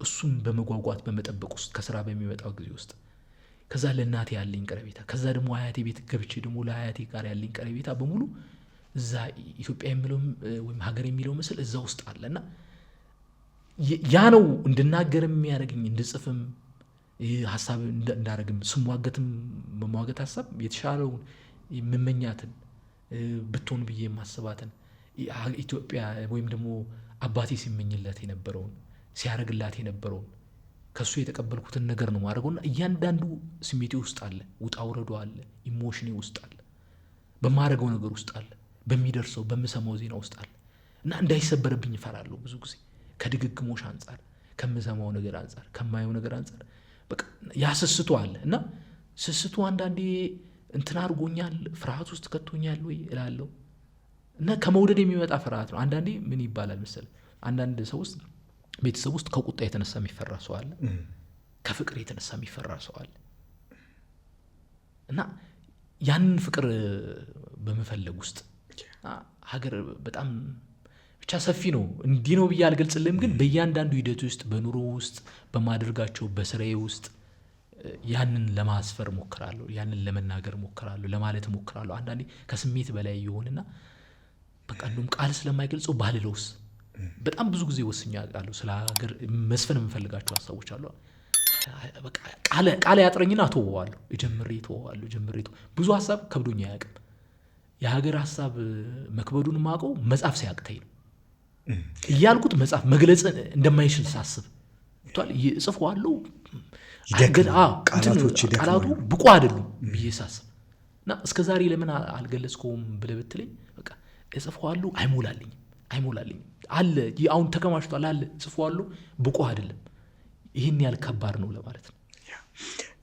በዚህ ቅድም ዝም ብዬ ነበር ያለፍኩት፣ ግን አሁን ለማንሳት እገደዳለሁ። የአባትህ ጉዳይ ከአባትህ ጋር የተለያየህበት ጉዳይ ሳምሃው ቅድም ጫር ባደረካት ነገር ብዙ ኮንፈርተብል እንዳልሆንክ ይሰማል። የሆነ አይነት ስሜት አለው። ሀገርን በተለይ ወንድ ልጅም በመስራት ሂደት ውስጥ አባት ትልቅ ሚና አለው ቤተሰብ ውስጥ እና አባትህ አለ፣ በአባትህ በኩል የምታየው ሀገር አለ፣ ከዛ አንተ ደግሞ ለመፍጠር የምትሞክረው ለማድረግ የምትሞክረው ነገር አለ እና ሀገርህንና አባትህን የገለጽክበት ዜማ ወይንም በሆነ ነገር ትገልጻቸዋለህ ብዬ አስባለሁ። ወር ከአባትህ እንዴት ተለየህ? ሰምቲንግ አክሲደንት ነገር ነው? አክሲደንት እንኳን አይደለም፣ ያው ህመም ነው። በህመም ነው። እኔ 14 ዓመቴ ያለ ነው አባቴ ያረፈውና በጣም ክሎስ ነበርኩ። በጣም በተለየ ሁኔታ ማለት እስከ መጓጓት የሚመጣበትን ጊዜ አንዳንዴ እንደውም መጠበቅ ካለመቻል መስሪያ ቤቱ ድረስ እስከመሄድ ዝም ብሎ እስከመሄድ እና በጣም ብዙ ነገር እየነገረን ያሳደገኝ ማለት በህይወቴ በጣም መቆጭባቸው ጊዜዎች አሉ። አስተውየው በነበረ ከልብ ሰምቼው በነበረ ልጅነት ባላታለለኝ በነበረ ምላቸው እና እድሜ ልኬን ሳድግ ከነበረበት ነፍስ ካወኩበት ጊዜ ጀምሮ ወላጅ ቋሚ አይደለም ይለኝ ነበር እና የመጨረሻ ጊዜ ላይ የእሱን ቃል ሀያልነት ያወቁት ያረፈ ቀን ማለት ወላጅ ቋሚ አይደለም እና ያስተጋባል፣ ስቲል ድምፁ ያስተጋባል። ካረፈ ከስምንተኛ ክፍል ነበርኩ 14 ዓመቴ። ከዛ ጀምሮ እስከ ዩኒቨርሲቲ ህይወቴ ድረስ በጣም ከባድ ጊዜ ውስጥ አሳልፌያለሁ። ማለት ያ ስሜት አልወጣም፣ መተንፈስ አቃተኝ። ማለት መተንፈስ ስለ ልክ አባቴ ሞቶ ባረፈበት ጊዜ ላይ ላየው ነበር እና እንዳለ ነው ማቀው። ሌሊት ተቀሰቀሱ እና ላገኘው የተኛበት ክፍል ላገኘው ስገባ ከለከሉኝ እና ይወጣልኝ ነበር ብዬ አስባለሁ። ያኔ ባይከለክሉኝ ባየው ኖሮ ጥሩ ነበረ እና ከዛ ተከተለኝ ረዥም ጊዜ ስሜቴን እንዳልናገር ሆንኩ። ቤተሰቦች ጋር እስካስቸግር ድረስ ማለት ማስቸገር ስለ በዓል ወይ የሆነ ፕሮግራም ጊዜ የመነጠል የመሸሽ በቃ የሆነ የሙሉ ያለመሆን ስሜት እና የሆነ የጎደለብኝ አይነት ስሜት የሚሰማ እና በጣም በጣም ቀረቤታ ነበረኝ። ሌላው ይላቸው የነበሩ ነገሮች ስብራት የሆኑኝም ደግሞ የመጀመሪያ ልጅ ነኝ እኔ እና ታናሾች አንተን ነው የሚከተሉት ይለኝ ነበር እና የመጉደል ስሜት አለ፣ ያለመድረስ ስሜት። ይቅርታን ሙዚቃ ሰምተው ከነበር ኢፒዩ ላይ ያለው ስሜት ያንን ያለመወጣት ስሜት፣ ያለመድረስ ስሜት፣ ለእናት ያለመድረስ ስሜት፣ ላሳደጉ ማህበረሰብ ያለመድረስ ስሜት። በቃ ይቅርታ ብቁ አይደለሁም፣ አልደረስኩልሽም፣ አስጠበቅኩሽ አይደል ጥበቃ ወስድሻለሁ ካልኩት ቦታ ይላል እና ለፍቅረኛ ያለመድረስ ያን ቁጭት አለ። በቃ አባቴ ያለኝን ቃል አልደረስኩትም። በብዙ ትግል ውስጥ እናገረዋለሁ። ገበያ አምጥቶ ቤተሰብ መጦር አለመቻል፣ አስተምሮ አሳድጎ ዩኒቨርሲቲ አስገብቶ ተመርቀ ወጥተ መሻትህን መርጠ ፍላጎትህን መርጠ ግን ያንን ግብ አድርሶ ገበያ አድርጎ ቤተሰብን መደጎም አለመቻል፣ ያ አይነት ውጥረት ውስጥ የመቀመጥ አይነት ስብራት ያ ነው። ይቅርታ ሀሳቡ ያ ነው። እልህ አለ፣ ንዴት አለ፣ የሆነ ፖዚቲቭን የመስጠት ግን ደግሞ እንደዚህ አይነት ግርግር ያ ቀጭኗን መስመር አስትቶ የሆነ ሁካታ ውስጥ የመክተት አይነት እንትን ውስጥ ስገባ በቃ አልቻልኩ ማለት ነው። ሀሳቤን አስቀየረኝ ማለት ነው። ይቅርታ ነው። በቃ አስጠበቅኳት፣ እናቴን አስጠበቅኳት፣ እህቴን አስጠበቅኳት። ታናሾቼን መንገድ መምራት አልቻልኩም በብዙ ነገር ምክንያት። ህልሜን መርጬ ወድቀው እኮ አይደለም ከኔ የተሻሉ ናቸው፣ እንደውም ማለት በሳሎች ናቸው። ግን የአባትነትን ያንን ቦታ ክብር ተሰጥቶ አለመቻል ስሜት። የመጀመሪያ ልጅ ነህ፣ ቀኝ እጄን ሰጥቻለሁ አለኝ። የመጨረሻ ሳምንት ከመሞቱ 1 ሳምንት በፊት እንደዛ አለኝ እና ከባድ ጊዜ ነበር እና ያለመድረስ ስሜቱ እዛ ውስጥ ያለው የፍቅር ስሜት ነው በቃ እዛ ውስጥ የተገለጸው የነበረውና በጣም እና ዋልታ ነበረ አባት። በእውነት ነው የምልህ ባየሁት ጊዜ ሁሉ ካልምነሱ ነገሮችን የሚረዳበትን መንገድ ትህትናውን እና ሰዎች ሲነግሩኝ ስለሱ ሲነግሩኝ እንግዳ ሆናለሁ። ይቅርታ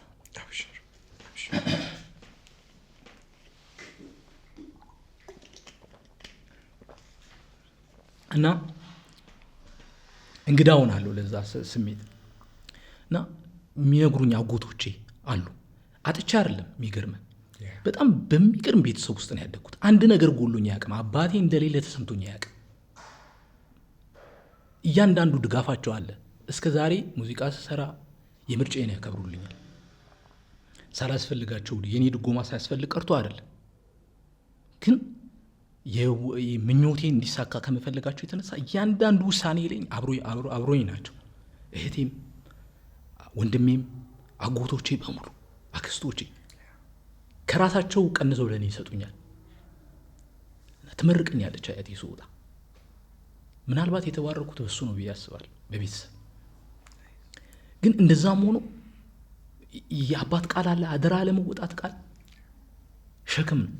የጫንቃ ላይ ያለ የማይቀል ሁሌ አብሮኛል የትም ቦታ ሲሄድ እና በዛ ልክ አስተዋይ፣ እሱ በሚፈልገው ልክ አስተዋይ ሆኛለሁ፣ እሱ በሚፈልገው ልክ መገንባት የምፈልገውን ነገር ገንብቻለሁ የሚል ጥያቄ እና ይቅርታ ህመም ነው እና በጣም ለመወደው ሰው መክፈል የሚገባኝን ልክ አልከፈልኩም ብያስ የተወሰነ ጊዜ እኮ ለመግለጽ ሞክሬ ነበር።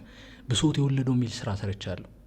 ከዛ ብሶት ያባባሰው የሚል ስራ ሰርቻለሁ ሶሻል ሚዲያ ላይ ቢሆንም ብሶት የወለደው አስመርቃችሁኛል፣ ለቦግ ማድረግ አብቅታችሁኛል፣ ለእናንተ መክፈል አልቻልኩም፣ ለእናንተ የሚገባችሁን መስጠት አልቻልኩም የሚል ከዛ በኋላ ደግሞ ብሶት ያባባሰው በቃ ተስፋ ቆርጬ በቃ መተው ነው ያለብኝ፣ ራሱ ወዳድ ነኝ ማለት ነው የሚል እና እያንዳንዱ ጊዜ ውስጥ የአባቴ ንግርት ያቃጭላል ጆሮዬ ውስጥ።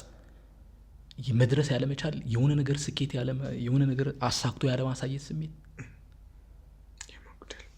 እና ያ ነው ከአባቴ ጋር የነበረኝ በጣም የሚገርም ኮኔክሽን ነው የነበረኝ። በጣም በህይወቴ የምኮራበት እንደሱ አይነት አባት መሆን እችላለሁ እላለሁ። እንደሱ አይነት ባህል መሆን እችላለሁ። በእውነት ነው ብለህ እናቴ የመጨረሻ ጊዜ ሲላት የነበረው ንግግሮች በጣም ማለት አለኝ በሚለው ቤተሰብ ተበድሯል እና ግን ይቅር ባይ ነበረ። በየዕለቱ ነው ብለህ እያንዳንዱ ችግር ውስጥ ይቅርታ ማለትን ቫሊዩን ያሳየኝ አባት ነው እና ያስከፋሁት ቀን፣ እሱን ማገዝ ያልቻልኩ ቀን የሚሰማኝን ስብራትና ይቅርታ አለው ነበር።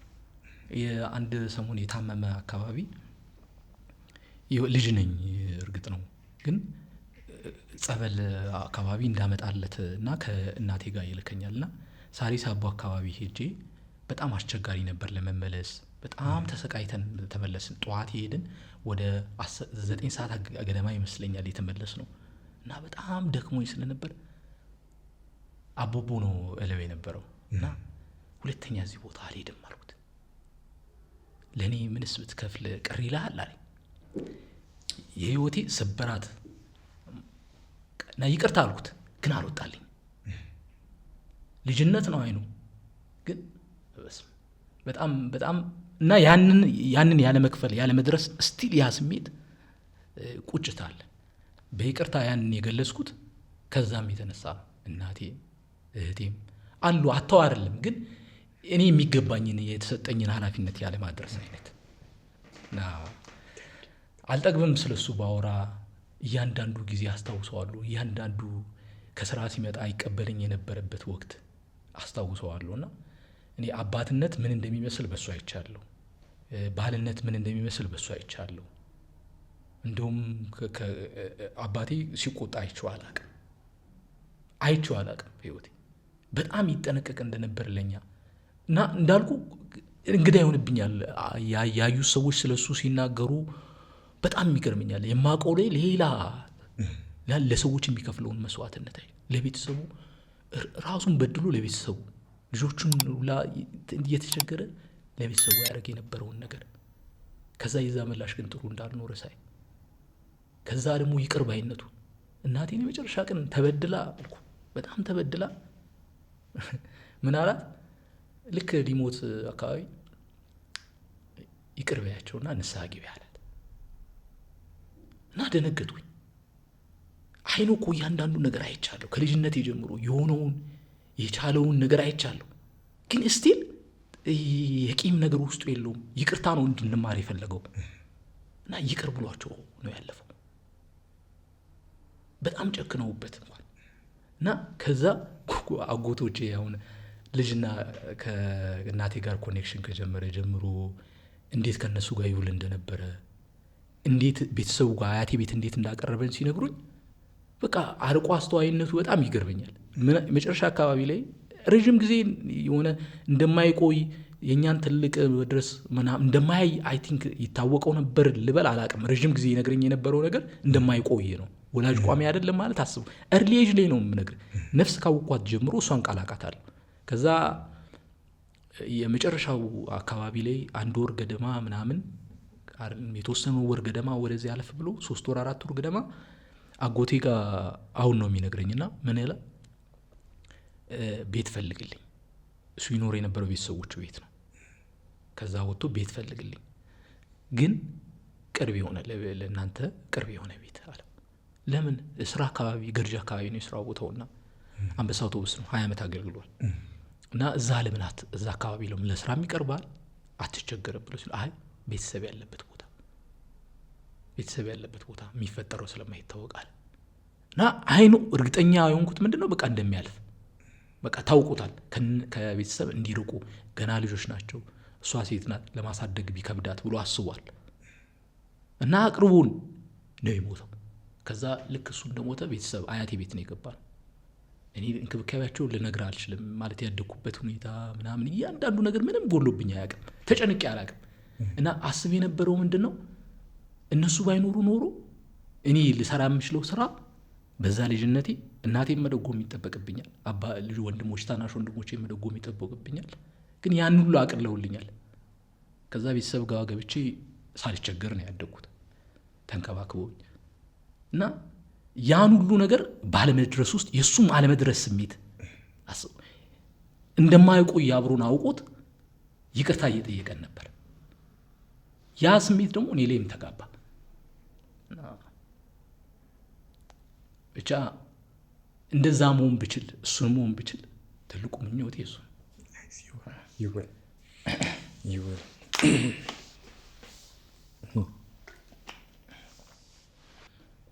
አይዲዲት በዘነዘና እኔ የሚነግረኝ ነገር አለ ፐርሰናሊ። ምክንያቱም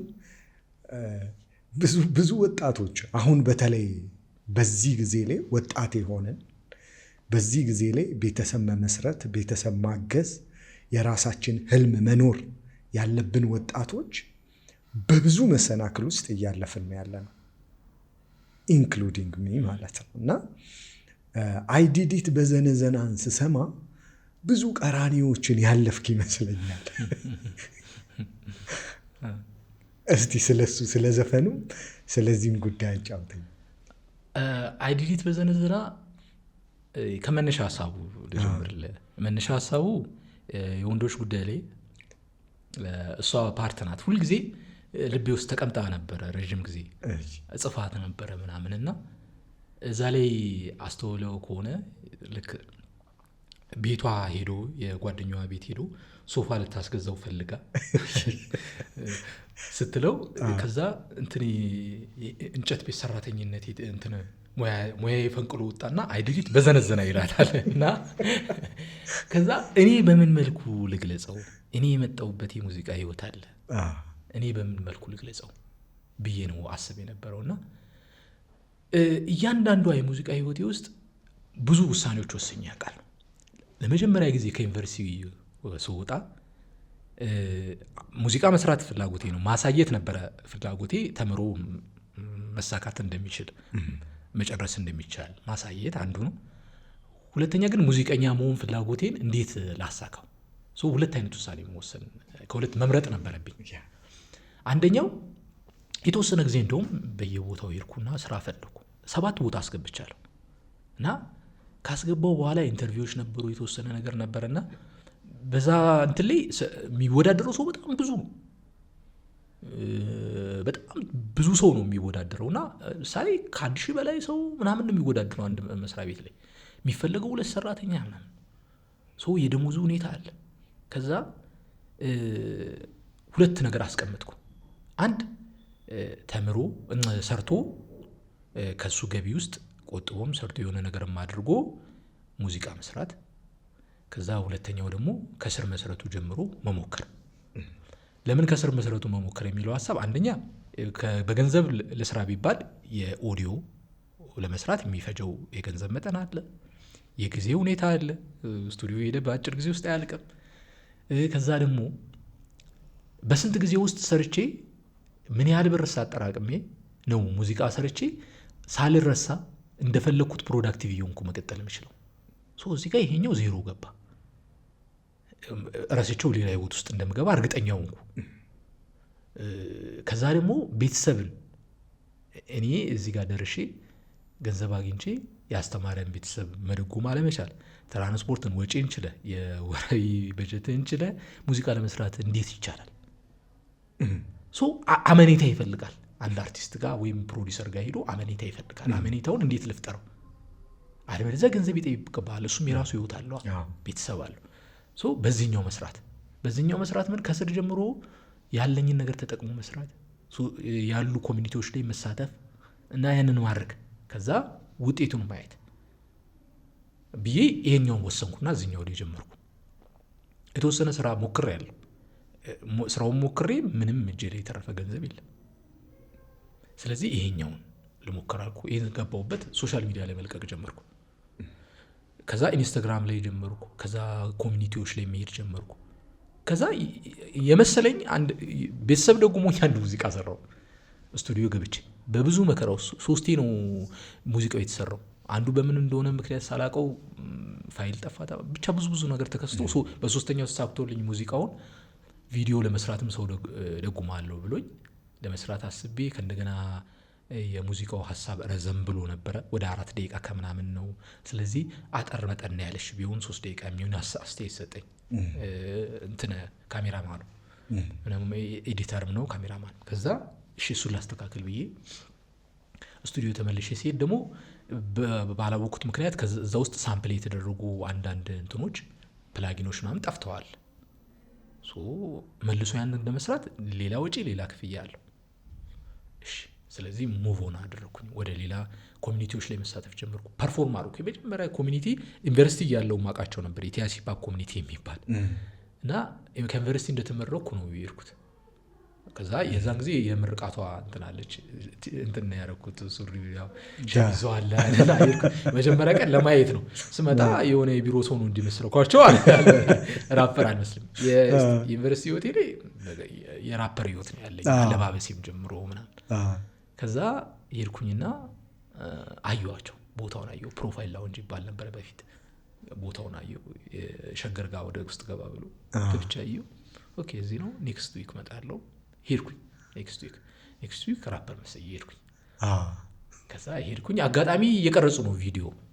ሳይፈር የሚባል አለ በሂፕሆፕ ውስጥ። ሳይፈር የተወሰኑት ራፐሮች ተከማችተው አንድ ላይ በጋራ የሚሰሩበት፣ ከዛ የራሳቸውን ስለ ራሳቸው የሚናገሩበት ነው ሀሳቡ እና እሱ ላይ እየሰሩ ነው። እና ሳይፈር እየሰራ ነው ትገባለህ አሉ። ይቻላል። እኔ ልምምድ ዩኒቨርሲቲ ህይወቴም ልምምድ ነበረኝ። ረዥም ጊዜ ሰዎች ጋር ፐርፎርም ማድረግ ነበር፣ ግለሰቦች ጋር እና ሙዚቃውን የማይወዱ ሰዎች ጋር፣ ከክፍለ ሀገር የመጡ ሰዎች ጋር ራፕ አደረግ ነበር። እንደዚህ ብሎ ያዩ ነበር። ምንድን ነው የሚለው? እንትን ነው እንዴ? ጥበብ ነው እንዴ? እና እነሱ ጋር ሞክር ነበር። ለመቋቋም ሞክር ነበር የሚያሳዩትን ያንን ሪጀክሽን ማለት ነው። ኢትዮጵያ ላይ በአማርኛና በእኛ ሀገር ቋንቋ አያምርም ያሉ ልጆች ነበሩ። ኦፍኮርስ ብዙ ጊዜ እኮ ይባላል ምንም እና ያንን ምን መጨመር ነው የምችለው ብዬ አስብ ነበር። ሲጀምርም ግጥሞቼ ይዘታቸው በአገጣጠም ደካማ የሆነ በአገጣጠም እንደ ጀማሪ ቢሆኑም ግን በሀሳባቸው ይዘታቸው ጠንከር ያሉ ነበር ሞክሬ ነበረው። ከዛ ገባው አልኩላቸው እና እንደውም ይመስለኛል ነፃ ስልት ሞክረኝ፣ በአማርኛ ቋንቋ ችሎታ መዝነኝ፣ ለማድመጥ ካልሆነ አልፈጠረብን። ትንሽ ያኛው ሀሳቡ ምንድን ነው የሳይፈር ሀሳቡ አለው። ያቺ ኢጎዋም አለች እንደ ራፐር የተሻልኩ ነኝ ማለት ትጠበቅብሃለች እና በአማርኛ ቋንቋ ችሎታ መዝነኝ፣ ለማድመጥ ካልሆነ አልፈጠረብን፣ ባይሆንም አኖሮ እንዲህ ዝም አትልም። መድረክ ላይ ወጣሁኝ በቃ ጉድፈላ ዘርበር ከመድረኩ የተሻለ መጣ፣ ስም እንደ ተግባሬ አብነት የምሆን ለሁሉም ወገኔ፣ ትርጉሙን ካላወቅ ምሳሌ ነኝ እኔ፣ መጎረር ለምን ስራዬንም ለካው፣ በግጥም ይዘቱ ባዘፋፈን ስልቱ ማን ይበልጠዋል አብነት ነው እሱ ምናምን ብቻ እንደዛ እሱን አልኩኝ። ተቀረጸ። ናሁ ቲቪ ይመስለኛል ካልተሳሳትኩ ወይም ኤንቢሲ ብቻ ተላለፈ። ናሁ ቲቪ። ከዛ መንገድ ላይ ተቀርጾ ተላልፏል። እኔ አላየሁትም ቲቪ ላይ እንደተለቀቀ እንደሚለቀቅ አውቃለሁ እና በየሰፈሩ ሂፓፕ ታይም ውስጥ ኮቼ ምናምን የፕሮግራሙ ስም እንደዛ ነበር። ይጠቋቁምብኝ ጀመር። በአንዴ ነው ይወጣል። ከዛ ኦልሬዲ ሰዎች ጋር ደርሷል ምናምን፣ ሰዎች ይጠሩኛል ምናምን። ከዛ በጣም ፑሽ ይደረጋል ወደ መድረክ እንደወጣ ምናምን። በየጊዜው አዳዲስ ግጥም ነው ይዤ የምሄደው። በቃ መሳተፉን ፐርፎርም አደርጋለሁ ብዬ ባገኘሁት ስቴጅ እዛው ላይ።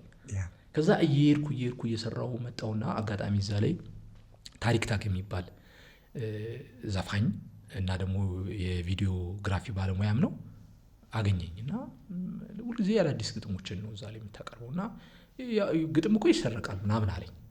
ኧረ ኦኬ እና ምንድን ነው ስቱዲዮ ግባ ስራ አድርገው ምናምን። እዛም እያለው ስቱዲዮ የተሰሩ ስራዎች ነበሩ ምናምን የሰራኋቸው፣ በዛ ምክንያት ከፍዬ የሚሰሯቸው ነበሩ፣ አልወጡም። ስቱዲዮ የሚቀር ስራም ብዙ ነበር። ከዛ ሄድኩኝ ከሱ ጋር የሰራናቸው ስራዎች ነበሩ። ከዛ መሀል አንድ ስራ ወጣ፣ አለምዬ ባላ የሚል ወጣ። ታቆኮ ነበር ይድሮ አለምዬ እሱ ሳምፕል የተደረገ ሙዚቃ ወጣ እና ሚዲያዎች ላይ የተለቀቀ። በሱም ጥሩ ምስል ነበረው። እንደ አጋጣሚ የተቀረጸ ነው፣ እንደ አጋጣሚ እንትን ያለ ነው። አሪፍ ሆነ፣ ሰዎች ጋር በደንብ ደረሰ። እሱም እስካሁን ድረስ ሚዲያ ላይ ሁሉ ይጋበዛል። አሪፍ ቪዲዮ ተሰራልኝ እና እሱ በአጋጣሚ ብሎ አፕ አደረገ። ከዛ በኋላ የሰራኋቸው እንደ ኢፒ ጀምሬ የቆመው 2 ኢፒ ኮንሴፕቱን እኔ ጨርሼ ጽፌ የቀረ ምክንያቱም በማላውቀው እና ብዙ የድካም ጊዜ፣ ብዙ የተስፋ መቁረጥ ጊዜ፣ የሳካ ሲመስል የሚወርቅ ጊዜ። ከዛ ሄዶ ኢፒ ሰራው። መጨረሻ ላይ አንድ ኢፒ ሱሉልታ እየተመላለስኩ ነው ኢፒ የሰራሁት። ስቱዲዮ ሱሉልታ ነው፣ በቃ ሆም ስቱዲዮ ነው። ያለኝን አማራጭ መጠቀም ነው። ባገኘኋቸው ሰዎች ካመንኩባቸው ሰራለሁ፣ ችግር የለም እና ሰራው። ኢፒው እንደ ወጣ። ኢፒ ውስጥ ብዙ ኮንፍሊክት ነበረ፣ አጋጣሚ ግን ወጣ። እሱም በዛም ሰዎች ጋር አልደረሰም። ከኢፒውን እየሰራውም አልበምም እየሰራው ነበር። ኢዩኤል ይባላል ፕሮዲሰር እና ዘፋኝ ነው፣ ድምፃዊ ነው፣ በጣም ጎበዝ ድምፃዊ ነው። ከእሱ ጋር ሌላም ኢፒ ሰርተናል። ከዛ ኢፒ አልበሙን አዘጋጀንና አልበሙን በቃ ሽያጭ ሰዎች ሰሙት፣ በጣም ብዙ ሰዎች ወደዱት። ከዛ ሊገዙ የመጡ ሰዎች ነበሩ። ጥሩ ብር ተጠራልኝ በወቅቱ። ከዛ እሱን ለመሸጥ ምናምን ወሰንን። የተወሰነ ኮንሰርት ሹ ላይ የሆነ ፐርሰንት ምናምን ተነጋገርን ምናምን። ሊወጣ በቃ እንትን ላይ ደረሰ፣ ፋይናል ላይ ደረሰ። ለሰዎች ምናምን አንገራግሬ ነበር ለመሸጥ፣ በራሴ እንዲወጣ ፈልጌ ነበረ ምናምን። ከዛ ይሸጥ ምናምን ተባለ። አቅም አለ፣ አንድ ልጅ ነበረ፣ አቅም አለ አንተ፣ ሌላ መስራት ትችላለህ፣ ስለዚህ ለምን ትይዘዋለህ? ይሸጥ፣ ሌላ አቅም እንትን ትላለህ። ከዛ በዛ ሂደት ውስጥ ብዙ ኢንቨስተር መጣ፣ ብዙ እና የዛኛው በራሱ ጉዳይ ምክንያት ወደ ኋላ የመቅረት ነገር ነበረ እና በዚህ ልክ የሰራሁትን ነገር አቅልሎ ካየው ከወጣ በኋላም ሰዎች ጋር ፑሽ አያደርገውም። እኔ ከመሸጡ በላይ ሰው ጋር መድረሱ ለእኔ ቫሊዩ አለው። ኮንሰርት ስራ አለ፣ ሰዎች ጋር በደንብ ያስተዋውቀኛል። የቀደመው ኢፒ ቁጭት ስላለች ሰዎች ጋር ስላልደረሰ እንደዚህ ሆኖ ይቀራል የሚል ፍርሃት ነበረኝ እና በተለያየ አጋጣሚ እንደዛ ሆነና ቀረ። ከዛ ፕሮዲስ ለማድረግ ሰው መጣ። ስቱዲዮ ተከራይቼ ወጣሁ። 1 ዓመት ከ6 ወር ውጪ ኖርኩ አልበሙን ለማውጣት። እዛም ላይ ብዙ ነገር ተፈጠረ። አጋጣሚ አልበሙን ለማውጣት እያሰብን ለምን በራሳችን ነው የምናወጣው፣ በራሳችን ነው የምንለቀው፣ ባለን አቅም ነው የምንሰራው። ስለዚህ አልበም ያህል ነገር ሰተነው ቴስት ከምናደርግ ኢፒ ለምን አንሰራ? እዛው ቀን ሀሳብ ወጣ። 2 ወር ውስጥ ኢፒ ሰራን፣ ጀባ የተሰኘው ኢፒ። ከዛ በራሳችን ባለን አቅም ፑሽ ለማድረግ ሞከርን፣ ሰዎች ጋር ደረስን። እሱም ያመጣው በጣም አሪፍ ነገር ነበረ፣ ደስ የሚል ነገር ነበር። የሚገርም እንደዛም ሆኖ አልበሙን ሳላወጣ ወደ ቤት ተመለስኩ። በጣም ብዙ ዕዳ ውስጥ ገብቼ በጣም ብዙ ዕዳ ውስጥ እስከ ዛሬ ያልመለስኩት ዕዳ ማለት ነው። እና ወደ ቤት ተመለስኩ። ከዛ በዛ ሂደት ውስጥ ተስፋ መቁረጥ ነበር። አብሶ ከስቱዲዮ ከወጣሁ በኋላ በጣም ደክሞኝ ነበር እና ስቱዲዮ የመጨረሻ ቀን ልወጣ አካባቢ የነበረኝ ስሜት ማንም ሊረዳው አይችልም፣ ጥቂት ሰው ካልሆነ በስተቀር። አብሮኝ የሰሩ ሰዎች እንኳን አንዱ ነው ሊረዳኝ የሚችለው ፔኔን። በእውነት ነው የምልህ። የዛን ቀን እንዲህ እንደሚፈርስ ማውቀው ስቱዲዮ ውስጥ መቀመጥ በቃ የሆነ ላይ የሆነ ነገር የሚወርቅ ነው ብላ በጣም ተሰብሬ ነበር። ካሁን በኋላ ሌላ ስራ ነው መስራት ያለብኝ። እኔ ምን ያህል ጨካኝ በሆን ነው ቤተሰብ እንደዚህ ዋጋ ማስከፍለው። ገና ለገና ብርሃን ይመጣል እያሉ የሚጠብቁኝ፣ ፈገግ ብለው የሚጠብቁኝ። የሚገርም ማለት ነው፣ በጣም ከሚገርም በላይ ማለት ነው። በቤተሰብ ተባርክ ያለው ስለ ከህፃን እስከ አዋቂ ውሎዬን ማወቅ ይፈልጋል። ሁሉም ይጠይቁኛል። ህፃን የ3 ዓመት የ5 ዓመት ልጅ አለ ይጠይቀኛል። የት ሄደ ነው? እንዴት ሆነ ነው? አያቴ እንዴት ነበር? ውሎ እንዴት ነበር? ስራ እንዴት ነበር? እና እነዛ ሰዎች መሀል ከቤተሰብ አካል ውስጥ ዕዳ ውስጥ ከትቼ እንዴት ነው ወደ ቤተሰብ የምመለሰው? እና በጣም ከበደኝ። እንደዛም ሆኖ በቃ ምንም አማራጭ ስላልነበረኝ ወደ ቤት ተመለስኩ። በዛ ውስጥ በቃ ረዥም የተወሰነ ጊዜ ተውኩት። ሀሳብ በየጊዜው ይመላለሳል። በቃ ለማቆም ሳስብ አንድ ቦታ ላይ ለማቆም ሳስብ ራሱ ስለማቆም ስለ ተስፋ መቁረጥ ግጥም ነው የሚመጣልኝ። የት ልሽሸው ማለት መሸሻ እኮ ይፈልጋል አንዳንድ ነገር ገብቷል። ምክንያቱም አንዳንድ ሰው በልማድ ሸሽተ የምትሄድበት የሆነ ቦታ አለ ወይ ጓደኞች የምታዞት። እኔ እድሜ ልኬን የማውቀው ከሙዚቃ ጋር ስጽፍ ነው የማውቀው ራሴ። ስለዚህ እንዴት ልሽሸው ይህን ሀሳብ ከራሴ እንዴት ልሽሽ? እና አልጽፍም እላለሁ፣ እንቅልፍ ይከለክለኛል። እና እንደዛ የሆነ ወደ ቤት ከተመለስኩ በኋላ ከተወሰነ የማገግም በኋላ በቃ የሆነ አለ አይደል ሸሽተም ስለማሸሸው እየከፋኝም ቢሆን መስራት፣ እየጻፍኩ መልቀቅ በየጊዜው መልቀቅ። ከዛ የሆነ ጊዜ ላይ በጣም ተስፋ በመቆረጥኩ ጊዜ ላይ ቻሌንጅ ያለው የደስ የሆነ ሙዚቃ ሳምፕል ሰርቶ ከዛ ለቆት ሰዎች ሜንሽን አደረጉኝ። እኔ ብዙ ጊዜ ዲዩቲ እያደረኩ ሰራ ነበር። የሰዎችን የውጭ ሀገር ሰዎች የለቀቁትን ቢት ሲለቁ እዛ ላይ ሳተፍ ነበር እና ሰጀስት ያደርጉኛል። አዳዲስ ነገር ሲኖር ይጽፉልኛል አድማጮች። ኦኬ ሴቭ አደረኩት። ማታ ላይ ነው ያየሁት። አንዱ እንደውም የእህቴ ባል ነው እና እሱ ነው ይህን ነገር አይተዋል ብሎ ሲል ቆይ እሰራበታለሁ ብዬ ሴቭ አደረኩትና ከዛ ጠዋት የተወሰነ በቃ ጻፍኩትና አልኩት። ከዛ በጣም እንትን አለ ብሎ አባረገ ሰዎች ጋር። የእሱ ብዙ ታይቶለት ነበር አጋጣሚ፣ የኔም ጥሩ ነበር። ከዛ ሄድኩኝ፣ ጠራኝ። ያንተ ነው ከተወዳደሩ ሰዎች ያንተ አሪፍ ነው። እኔ እንደውም ውድድር ብዬማ አይደለም አስቤ አይደለም፣ በቃ ደስ ስለሚያሰኘኝ ነበር አገባቢ። ከሱ ጋር ሰራው። ከዛ ኦዲዮ ተለቀቀ፣ አሪፍ ሆነ። እሱም ጥሩ እይታ ነበረው በመጠኑ። ከዛ እሱን ከሰራን በኋላ የማሳየው ኢሞሽን፣ ንዴት፣ አንዳንድ ነገሮችን የሚያይብኝ ነገር አለ። ሰው አልናገረውም እንዲህ አልለውም፣ ግን እሱ በዛ ህይወት ውስጥ በጣም ታግሎ ስለነበረ በጣም ዋጋ ከፍሎ ስለነበረ ደስም ያንን ፊት ያውቀዋል ራሱ ውስጥ ያውቀዋል። እና ከዛ ምንም አልነገረኝም፣ በቃ አይለኝም ምንም እሺ ስለዚህ በራሱ ውሳኔ ወስኖ የሆኑ ስራዎች ና እያለ ይሰራና እንስራ ና እዛ ይሰራል ከዛ ይቀመጣል። የሆነ ቀን 12 ትራክ ነው 11 ትራክ ደርሷል። አልበም ማድረግ የምታስብ ከሆነ ከዛ በፊት መሀል ላይ እንዳለን ሶሻል ሚዲያ ላይ የሆነ ቀን ቤት ቁጭ ብዬ እየጻፍኩ ታናሽ ወንድሜ ያለኝ እና እሱ ሙዚቃ ከፍቶ እየሰማው ነው። ከዛ የኔኒ ትዕግስት መኮንን ዘፈን አልበሙን ከፍቶታል። አልበሙ እሱ አለው። እኔ ሚዲያ ላይ የተወሰኑ ዘፈኖች እንጂ ሙሉን ዘፈን አልሰማሁትም እና ከፍቶታል። ስሰማው ሳውንዱ አሪፍ ነው ማለት እኔ ብገባበት ብሳተፍበት የሚመች አይነት ነው። ለምን አልገባበትም?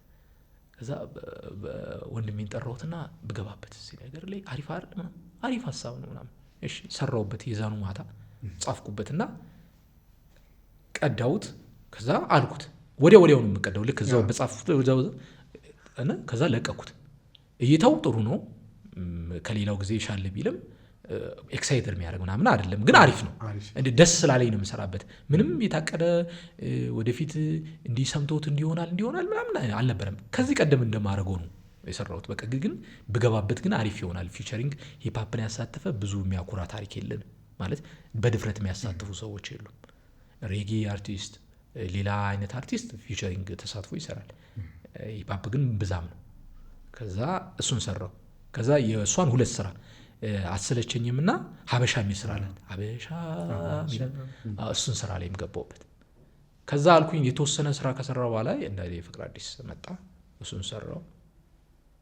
ከዛ ማታ ለቀቄው 7 ሰዓት አካባቢ ልተኛ ስል ወደ 7000 ገደማ ታይቷል።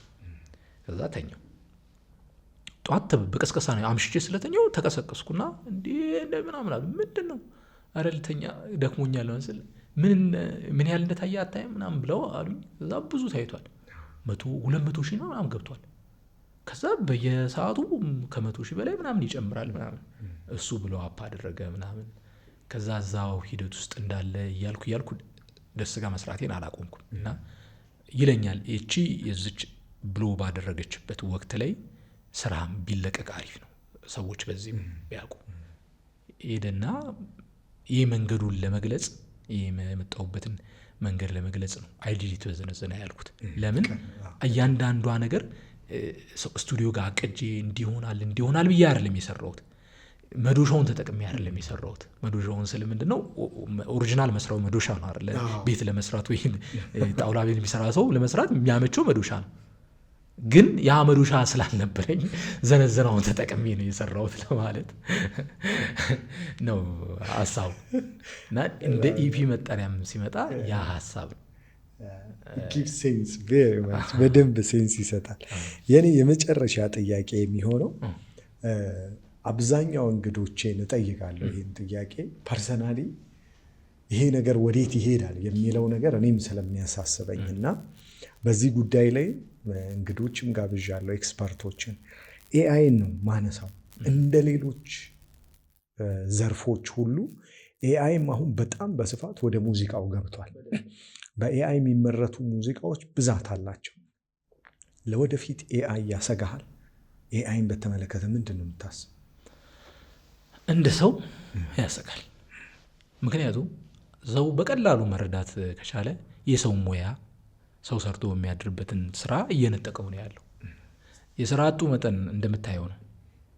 ዓለም ሰርቶ የሚኖረው ሰው በጣም ጥቂቱ ነው፣ የሚቸገረው ብዙ ነው። እንደ ኢትዮጵያ ደግሞ ስታስበው ምን ያህል ሰው ነው የሰውን ስራ እየወሰደው ነው።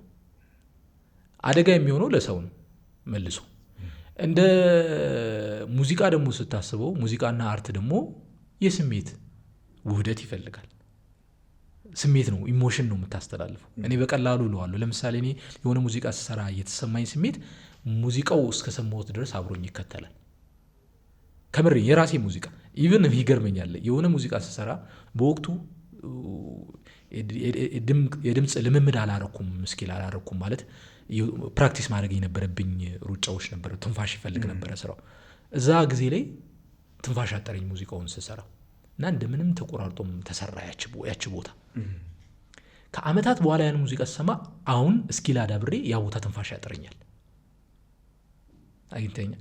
ትንፋሽ ያጥረኛል ያ ቦታ። የተሻለ ስኪል አዳብሬያለሁ። በጣም ብዙ ልምምዶች አሉ። ከዛ የባሱ ስራዎች ሰርቻለሁ። ያ ሙዚቃ ግን ስቲል ይከተለኛል። ስሜትም እንደዛ ነው። ያ ሙዚቃ በሰራሁበት ጊዜ ይሰማኝ የነበረው ስሜት አብሮኝ ይቀመጣል። ያ ስሜት ያ ስራ ስሰራ የነበረው ኢነርጂ አብሮኝ አለ። ሰውም ጋር ያ ኢነርጂ አብሮ ይሄዳል፣ የሚሰሙ ሰዎችም ጭምር። ያ የስሜት ጉዳይ ነው። ሙዚቃ አርት ላይ የሚሰራ ሰው በሙሉ ከዚህ ጋር የተያያዘ ነው። ማሽን የሰውን የስሜት ደረጃ ይረዳዋል ብለህ ታስባለህ? ጥያቄ ነው። እሺ እንትኑ የሚገርምህ እከታተላለሁ በጣም ይሄ አርቲፊሻል ኢንቴሊጀንስን በጣም በቅርቡም ከወጣ የኢኮኖሚስት ላይ የኤለን መስክም ወጥቶ ነበረ በጉዳዩ ፈጣሪ ነን ብለው። ለምሳሌ ጋድፋዘር ኦፍ ኤአይ ተብሎ የሚወጣም ሰው አለ። እዚህ ላይ ኤክስፐርቶቹ የሚያወሩት በጣም አስደንጋጭ ነው። ምክንያቱም ይሄ አንደኛው ሃርድ ፕሮብሌም ኦፍ ሳይንስ ኢዝ ኮንሽስነስ አይደለም። ሰው እንዴት ነው ኮንሽስ የሆነው የሚለውን ሰዎቹ ሲያወሩ ከሆነ ጊዜ በኋላ በተለይ ከሆነ ዓመት በኋላ የሚደርስበት ሌቭል እንዴት ነው። አሁን ለምሳሌ የሰው ልጅ በደረሰበት ቴክኖሎጂ እና በደረሰበት የሀሳብ ብቃት አንድ ዝንጀሮ አያሰጋህም አይደለም? ዘሴም እንደዛ ይሆናል ነው የሚሉት። ቦታ ነው የምንቀያየረው። እንግዲህ ኤክስፐርቶቹ ናቸው። እንደውም አንዱ ሰውዬ ምን ይላል፣ እኛ ፕሮግራሚንጉንና ሁኔታዎችን ማካሄድ እንጂ ነገሩ ራሱ እንዴት እየሰራ እንዳለ ለእኛ ራሱ ፒውርሊ ግልጽ አይደለም። አይቆጣጠሩትም። አዎ አይቆጣጠሩትም። እና በቃ ያሰጋኛል ብዬ ምልህም ይሄንን ነው። ስሜት የሚባለው ይሄ ኮንሽስነስ የሚባለው በጣም ኮምፕሌክስ የሆነውን የሰው ልጅ ነገር በጣም አንደርስታንድ እያደረገው ነው ነገሩ እየሄደ ያለው። እንደውም እንደዛ ካልክ ኤለን ማስክ የሆነ ጊዜ ሲለው የነበረ ነበር። እሱ ሀፍ ሮቦቲክስ እና ሀፍ ሰው ሞር ሚዛናዊ ያደርገዋል የሚላል። እሱም የጥርጣሬ ጉዳይ አለበት ማለት ነው። አግኝተኛል ልል የፈለጉት ሞር ልክ እንደ ለምሳሌ ጠላት ይሆናል ባያነኝ እኔ። ምክንያቱም የሰው ልጅ ጠላት ነው ብሎ ማሰብ ሊጀምር ይችላል ብዬ አስባለሁ። ባይዘዌ መጀመርም ካለበት አሁኑኑ ቶሎ ሶኬቱን መንቀል ካልቻለ እና ጉዳዩ ከቀጠለ በኋላ እንዴት ነው በሚሊዮን የሚቆጠሩ የሰው ልጆች ማይንድ አንድ ላይ ቢሰራ አንድ ሜጋ የሚባለውን አርቲፊሻል ኢንቴሊጀንስ ሊተካው አይችልም ነው የሚባለው። ማይንድ ዩ እንግዲህ አሁን እኛ ያለንበት የአንድ አይጥና የአንድ ኢንቴሌክቹዋል የሆነ ሰው ዲፍረንስ ማለት ነው። በዛ መልኩ ትሪት ያደርጋል ይባላል። ለእኔ በቃ እንዲህ ነው ብዬ ማልለው በጣም የስጋት ምንጭ ነው። እና ሙዚቃውንም አስበዋለሁኝ አሁን ክላሲካሉ ብትል ኢሚቴት ተደርገው የሚሰሩበት ምናምን በደንብ እየተመረተ ነው ያለው። እና ከዛ አንጻር ከሆነ ጊዜ በኋላ ወዴት ይሄዳል ፐርሰናሊ አይደለም። እንዳልኩ ከገበያ አንጻር ስለሆነ እየታየ ያለው እንደውም ብዙ የሚደረጉ ነገሮች የሰው ልጅን እንደ ማንካይንድ ነው እየጎዳ ያለው ሲስተሙ በሙሉ እና ማርኬት ነው እየሆነ ያለው። እና አሁን በየቦታው ሰዎች እንደ ኖርማል ሙዚቃ ሲሰሙት ሳይ በጣም ነው የሚገርመኝ። እንዴት ነው ያን ስሜት ፊልም ያደርጉት እላለሁ። ማለት እኔ ምንም ኢምፕረስ አያደርገኝ። እውነቱን ነው የምነግር። ለምን ኢቨን የሰው ልጅ ፐርፌክሽኑ መሳሳቱ ነው ባይነኝ። እኔ ሙዚቃ በጣም እንትን ስለሆነ አይደለም፣ ልክ ስለሆነ አይደለም የምንሰማው፣ ስህተት ነው የሚያጣፍጠው ባይነኝ እያንዳንዱ እርምጃችን ውስጥ። እኔ በጣም የሚገርመኛል የሙሉቀን መለሰ ይመስለኛል ከዚህ ቀደም የሰራው ስራ ላይ የዛን ሰሞን ሲቀዳ የሸክላ ሲዲ ላይ ሲቀዳ አንዴ ስለሆነ የሚቀዳው የተወሰነ ስለሆነ የሚችለው እስከነ ስህተቱ ነው የተቀዳውት አለ እና ሌላ ሰው ሲዘፍነው ከነስተቱ ደግሞ ዘፈነው ብሎ ቅሬታ ሲያቀርብ ነው እሱ። እና ፐርፌክት ሆኖ እየሰማ ነው በቃ ነገረንም አልነገረንም ነው ገብተዋል። እና ኢቭን ያ እኔ ራሱ አለው እስከነስተቱ አውጥቼው የማውቀው ገብተዋል። ግን ምንድነው ያ ነው አሪፍነቱ። ነገ ሌላ ስህተት ለመሳሳት ነው መኖር ያለብን። የማታውቀውን ስህተት ሆን ብሎ ሳይሆን ከዛ የምትማረው ይባላል እኮ በልማድም ህጉን ተከትዬ እሰራለሁ፣ ከዛ ህጉን አፈርሳለሁ። ለምን ህጉ እንዴት እንደሚሰራ ካወኩ በኋላ የራሴን ህግ እጀምራለሁ ነው ሀሳቡ። ያ ሲሆን ነው የሰው ልጅ እያደገ የሚመጣው እንጂ አሁን ጀስት የሆነ ተቆጣጣሪ ኃይል ነው እየተፈጠረለት ያለው። ዝም ብሎ የሚበላ የሚጠጣ ከዛ የሚያልፍ አይነት ትውልድ ነው እየተፈጠረ ያለው ባይ ነኝ። አንዳንድ ነገሮች ሰው ልጅን በቀጥታ ሰፖርት ካላደረጉ እንትን ነው። እኔ አንዳንዴ ነውም ጥያቄ አለኝ። ኮንፈርት ላይ የሚሰራ ነገር ሁሉ የሰው ልጅን ያጠፋል ባይ ነኝ። ማለት ቅድም እንደውም ከኢንተርቪው በፊት ስናወራ ከነበረው ሀሳብ በተቸግረው ሀብታም የሆኑ ሰዎች እያፈሩ ያሉት ልጆቻቸውን በድሎት የጠፉ ልጆች ነው እየመረት ነው ያሉና ያ ሰርክል ነው እየተከሰተ ያለው እና ያ ድሎቱ የተወሰነ የሚሰራ የሆነ አንድ ሀገር ላይ እንደውም አንድ ሰው ሲያወራ ሰምቻለሁ። ሀገሩ በሙሉ ተገንብቶ አላለቅም። የተወሰነ ነገር የሚሰራው በየዘመኑ የመጣው ሰው ትውልድ የተወሰነ ነገር ነው የሚሰራው። ለምን አሰሩ? የሚሄድ ክፍት ቦታ አለ። ይሄ ሁሉ ኢንቨስትመንት መሆን ይችላል፣ ይሄ ሁሉ የገንዘብ ምንጭ መሆን ይችላል ሲባል ምንድነው የሚሏቸው አሉ? ልጆቻችን ምን ይሰራሉ? ለትውልድ የሆነ የቤት ስራ መተው አለብን እና እንዳልኩ በጣም እያቻኩልን ያለውና በዛ ውስጥ ማስተዋላችንን እየወሰዱብን ያሉት።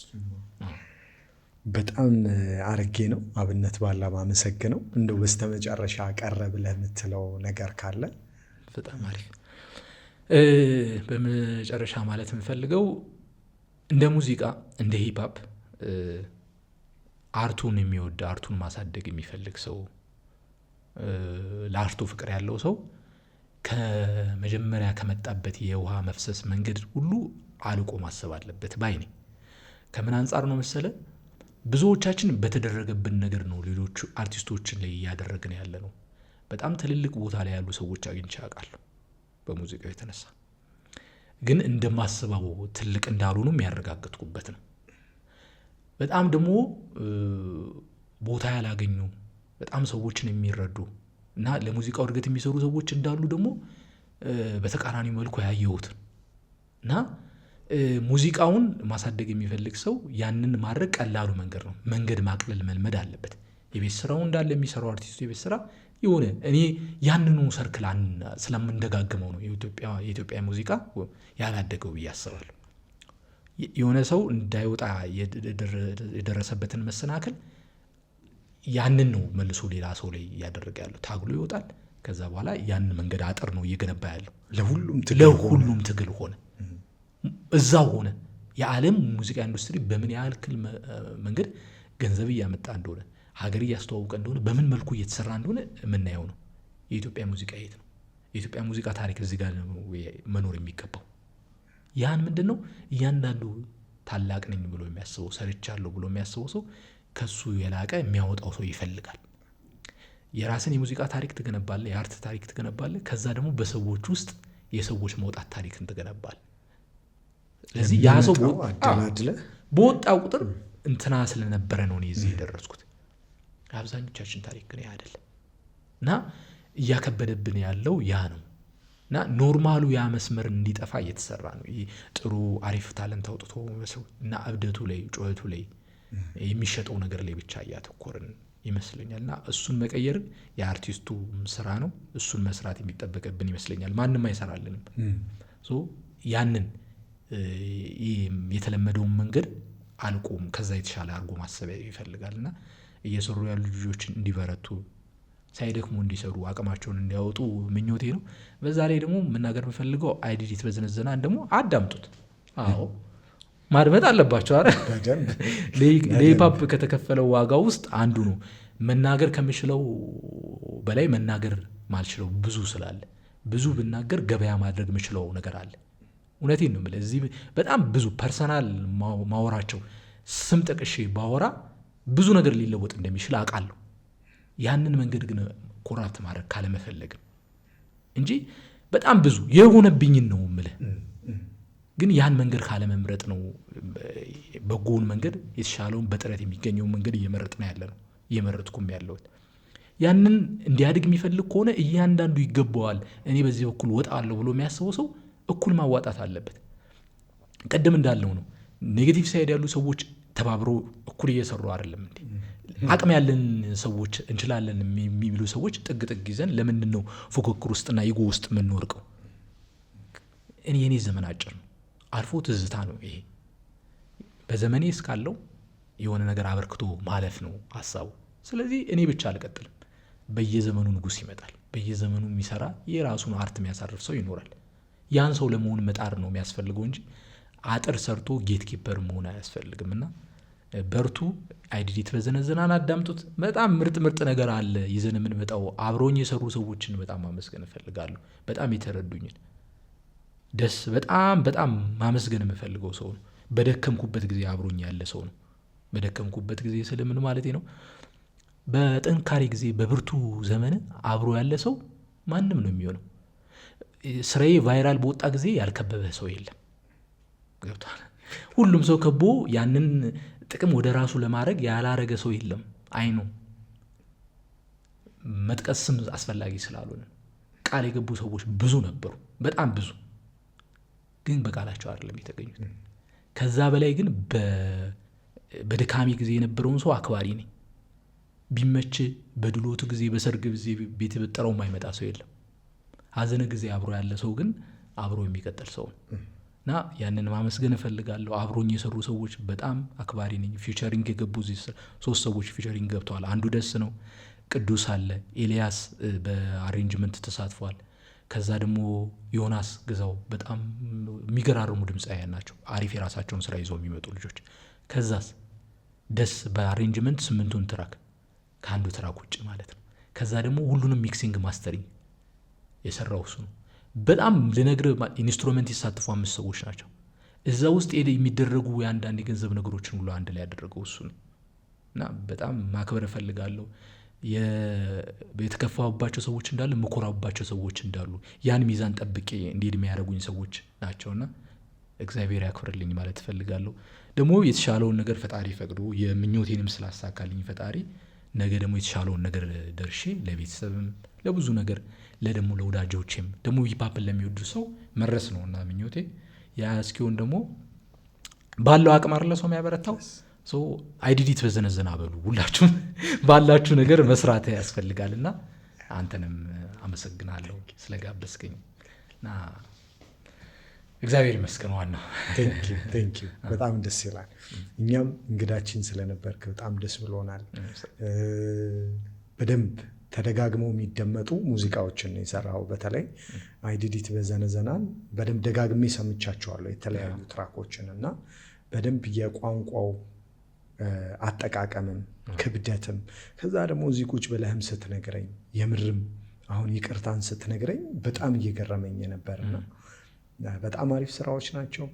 ነገ ሁኖ ሰባውት ሞር ነገ ምን ያውቃል? ነገም የሚል ትራክ አለኝ በነገራችን ላይ። እሱም የህይወት ታሪክ አለው፣ የራሱ የህይወት ታሪክ አለው። ሰዎች እንዲያደምጡት የምመክረው በጣም ብዙ የፍቅር ታሪክ፣ ብዙ ሀሳቦች፣ አንቺንም ጨምሮ አንቺ ልጅንም ጨምሮ ብዙ በጣም በብዙ ሳይድ ከራስ ጋር እርግጠኛ ነኝ አንድ ሰው ከዛ ውስጥ 3 ትራክ ከራሱ ጋር የሚገባ ታሪክ ይኖረዋል ብዬ አስባለሁ። እና ኢንጆይ አድርጉት ለማለት ነው። እኛ ኢንጆይ እያደረግነው ነው፣ እናንተም ኢንጆይ አድርጉት። ዩቲዩብ ላይ ብትገቡ አብነት ባላ አይደል? አብነት ባላ ብላችሁ ቼክ ብታረጉ ታገኙታላችሁ። ፕላስ ከዚህ ፖድካስት ስርም ሊንኩን እናስቀምጥላችኋለን። በዛ በኩል ገብታችሁ ሰብስክራይብ አድርጉ፣ አድምጡ፣ ለሌሎች ሰዎችም ሼር አድርጉ። ሙዚቃ አርት የራሱ ጉልበት አለው። አብረህን ስላሳለፍክ ይሄን ጊዜ ያለህን ታሪክ የነበረህን ቆይታ ስላካፈልከን ከልብ እናመሰግናለን። ነገ ደግሞ መስፈን በዚህ ጉዳይ ላይ መቆየት ለሚፈልጉ ልጆች እንደ አንድ ጠጠር ብናየው የራሳቸውን ደግሞ ኔክስት ማስቀመጥ ይችላሉ ብለን እናስባለን። አብራችሁን ስለነበራችሁ ከልብ እናመሰግናለን። ሙሉ የአብነት ባላን አድራሻዎች ከታች እናስቀምጥላችኋለን። የእናንተን ሀሳብና አስተያየት አስቀምጡልን። ሰላም።